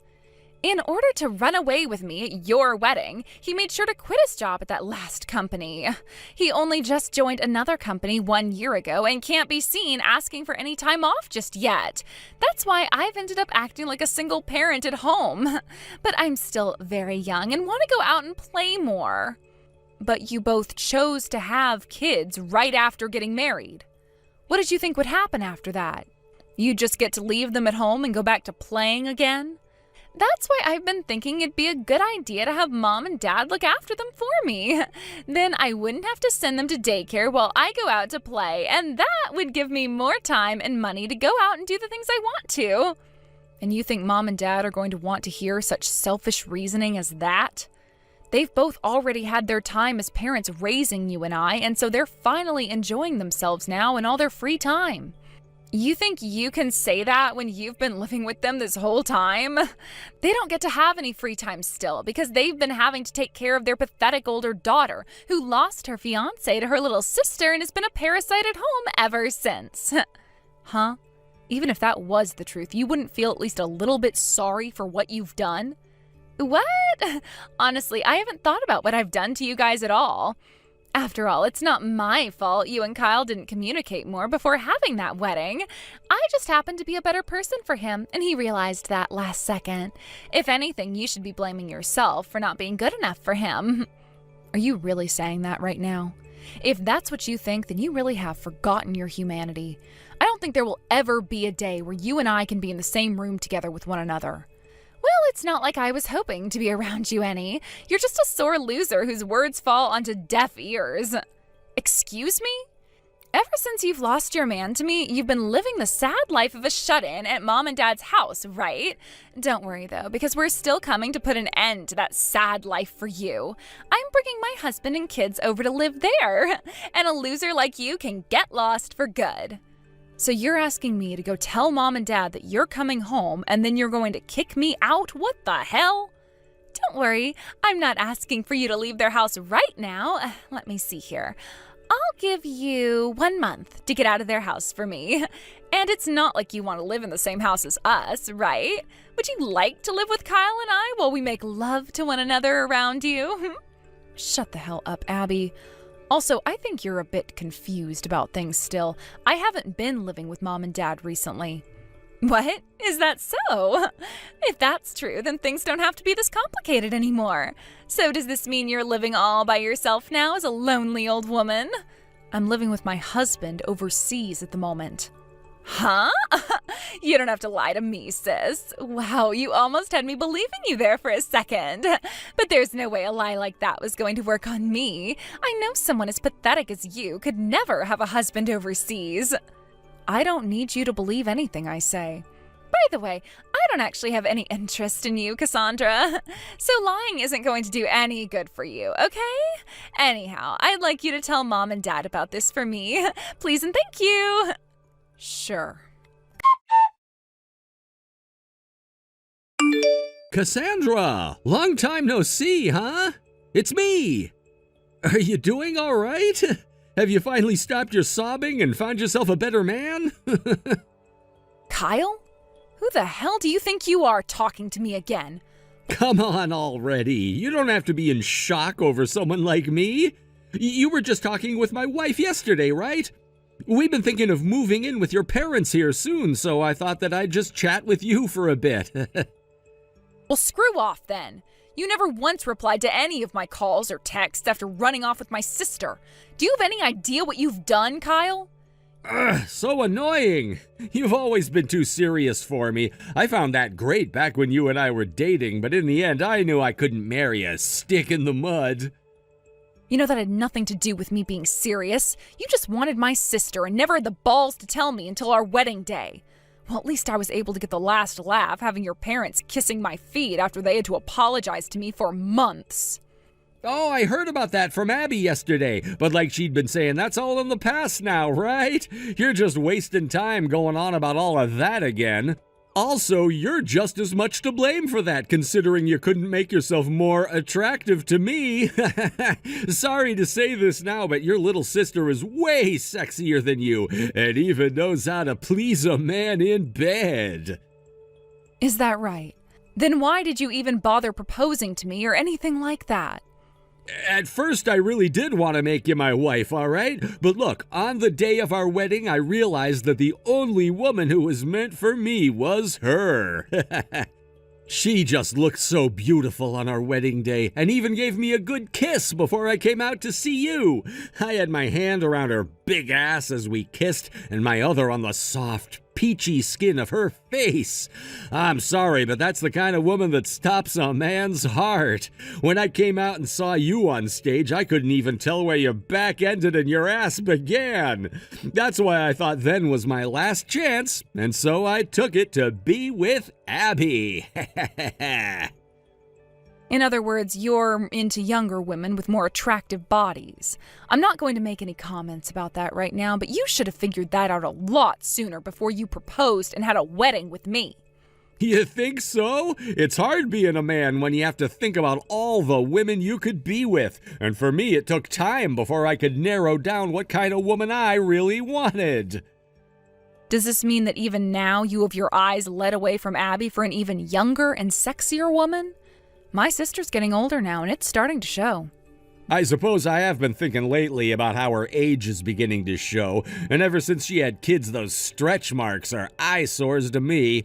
She's also lost that cute attitude she had before for something more motherly. She's starting to remind me of my mom now, and that's no good. But I've at least been taking time off from work to be home with her to try and keep her relaxed. Wouldn't want Abby getting too stressed and aging faster now, would we? What? I heard that you didn't take any time off to be home, though. What? Huh? Wait, no, that was a mistake on my part. I meant I had to use my paid vacation to be home with the kids and help Abby out. Well, none of that really matters to me anyway. Actually, if you guys are needing help with the kids, why not go live with your parents? Why do you both think you can come back to my parents' house and live there? That's because I want to keep distance from my family. However, Abby, for some reason, would still like to remain close to your parents. That's why we decided we'd be moving in with them soon. Why not hire a babysitter instead then? Or could it be that all your time spent out on the town at night is still consuming all your money? Ugh, look, you're starting with that again? I don't gamble or anything like that anymore. I see. I don't really care though. Anywho, I want you to make sure to tell both of your parents that we're coming to live with them now. I already told Abby that I would. I don't need to hear the exact same words from you as well. Hold on, Cassandra. What's going on here? Have you been trying to fool us or something? Now that I look at my calendar, it's about time things started to play out again. You guys are supposed to be going home to see Mom and Dad and have some sort of a deeply emotional reunion, right? What do you mean, deeply emotional reunion? There isn't even a house here anymore. Yet Mom and Dad were both there and they took all of us with them. What the actual hell is going on here? Explain this to me right now. Hey, calm down now, Miss Crazy Pants. Things are exactly the way you're experiencing them. As for the house, Mom and Dad sold it, and it was turned into rubble before having the land sold. And the both of them are living in a completely different house now. Did they not explain any of this to you already? Nobody has said anything to us yet. Both of Kyle's parents have shown up as well, and they're both chewing him out right now. Cassandra, you need to come here right now. Tell them all that you've already forgiven us and that they have no reason to be mad anymore. I never forgave either one of you, so don't lie to them like that. Cassandra, do something about this, please.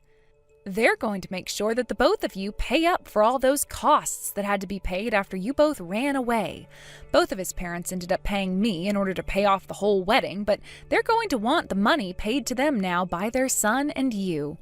So as long as you both can do that, I'm sure they'll let you all go. You think either of us have the money to pay them back? We've been having to take care of our kids, so we don't have that kind of money. Well, none of us really care about your guys' situation. If you don't hand that money over right now to his parents, then they're going to put you both to work. But I'm a housewife right now, and I can't be working. That's the whole reason why I don't have any money now and won't be able to make any. I'll just have Kyle pay his parents, all right? I don't care who pays them back as long as they get the money they're owed. You both have to pay them one way or another, that's all. Why are you all like this right now? Why is everyone still so angry at us? Why? Oh, don't ask me why, Abby. You already know the answer to that, and so does Kyle, right? Both of you guys have been the worst of the worst. And ever since that day, you both have just been causing more and more trouble, right? Huh? What are you talking about? Stop trying to change the topic here. I'm not trying to change the topic right now. I'm just done talking with you about the money, and so the next topic is this. You both have been doing terrible things behind one another's backs, so it's time you started to communicate better, all right? Huh? What are you going on about, Cassandra? Stop trying to beat around the bush and tell me what you're on about. What are you both thinking going out with other people behind one another's backs? Huh? What are you... You know what I'm talking about. You know more than me, I'm sure. I kind of wonder, though, you've been wanting to spend time with so much that's made you want to give your kids to Mom and Dad. Huh? Wait, seriously, what is this about? I told you before that I'm just wanting to go see my friends. Your friends? You don't have any more friends after word spread around about you stealing my fiancé and running away with him. Shut up! I've made new friends since then. What the hell? None of that crap has anything to do with you anyway. I guess it doesn't, does it? But I just want to make sure that you both burn in hell after today. What? I've been wanting that for a while now, so I went and did a little bit of snooping into your guys' private lives. And that's when I found some pretty juicy things. Honestly, I have to say thank you for helping put that rope around your neck for me. Seems you've already been wanting to end yourself, so I've been saved plenty of time here. I already knew you both were these kinds of people, but I just didn't expect things to be so developed now. I'm happy to see you picked up the pace, though.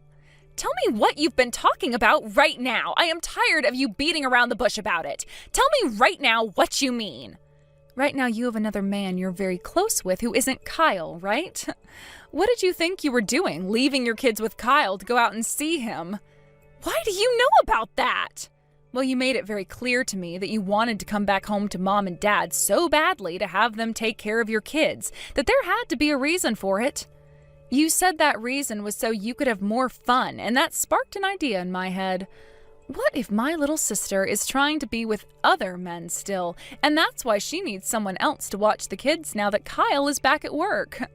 So after a little bit of deep snooping, I figured out you have not one, but a couple of other men you've been with. I think it's time now, though, that you confess to your husband about all of that. So, you really looked into all of that? Yes, I really did. Ever since you and I met at that cafe a few weeks back and chatted for a second, I've been snooping.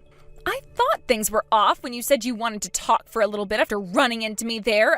You framed me! It's not framing when there's proof you've committed the crime, but don't worry, Abby. I told you, right?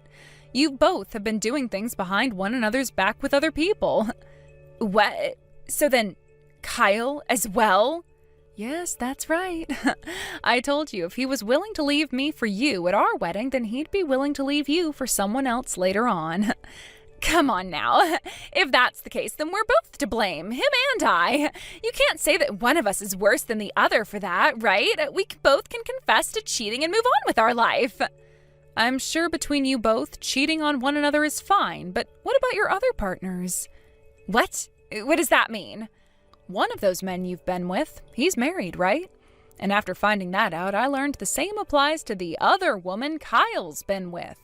In Kyle's case, he was using up all his paternity leave he got from work to go out and see her. Did you know that he was using his time off for that? Wait, no way. That's not at all what happened, so I'm not sure how to think about this. Well, there you go. That's all I needed to say to you, so I'll be going now. Good luck to the both of you from here on out. Oh, I forgot to mention this. It turns out that Kyle has been getting in deep with his other girl, and the kid she ended up having turned out to be his. What? They had a kid together? It turns out that Kyle's parents believed he'd already left you and found a new woman he married. They asked him to have a kid with her, and so he did, thinking that you were long gone by now. So both of Kyle's parents think that she's his wife, and that woman's husband has been led to believe that the kid his wife had is his. I'm sure you're all going to have a large conference about all of this with everyone involved in order to figure something out. So good luck. You're lying, right? Wait, I'm not able to understand everything yet. I'm sure you don't want to accept things now, but you will. You really just thought you could get away with hurting me even more while you got to live your life whichever way you wanted to. But this is going to be the end of that life you thought you could have and the beginning of the hell you deserve. I've already made sure to send evidence to both of your secret partners, so enjoy! I'm not sure how things will end up there, but just make sure you pay Kyle's parents back before you get killed.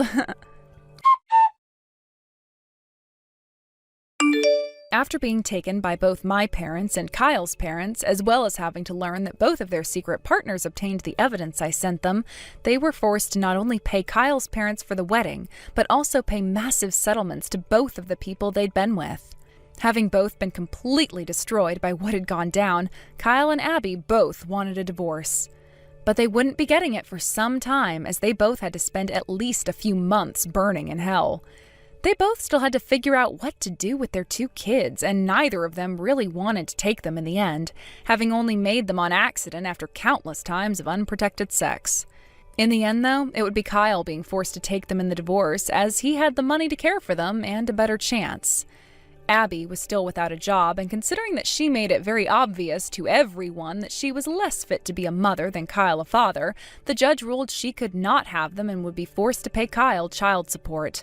As for the kid that Kyle had with his other woman, whose husband would later learn that it was Kyle's kid and not his own, that husband went and took the kid and told everyone to go screw themselves before going back home to his family. In the very end, Abby was forced to give up the house to Kyle, but she did at least get a few grand from him in the divorce. She was able to get herself an apartment, but would soon find out that it's a lot harder to find a job than an apartment in that town. Hopefully, she can start making money before that pocket change she received runs out, or else there will be a new beggar on the streets in that town, which I'm luckily no longer having to live in.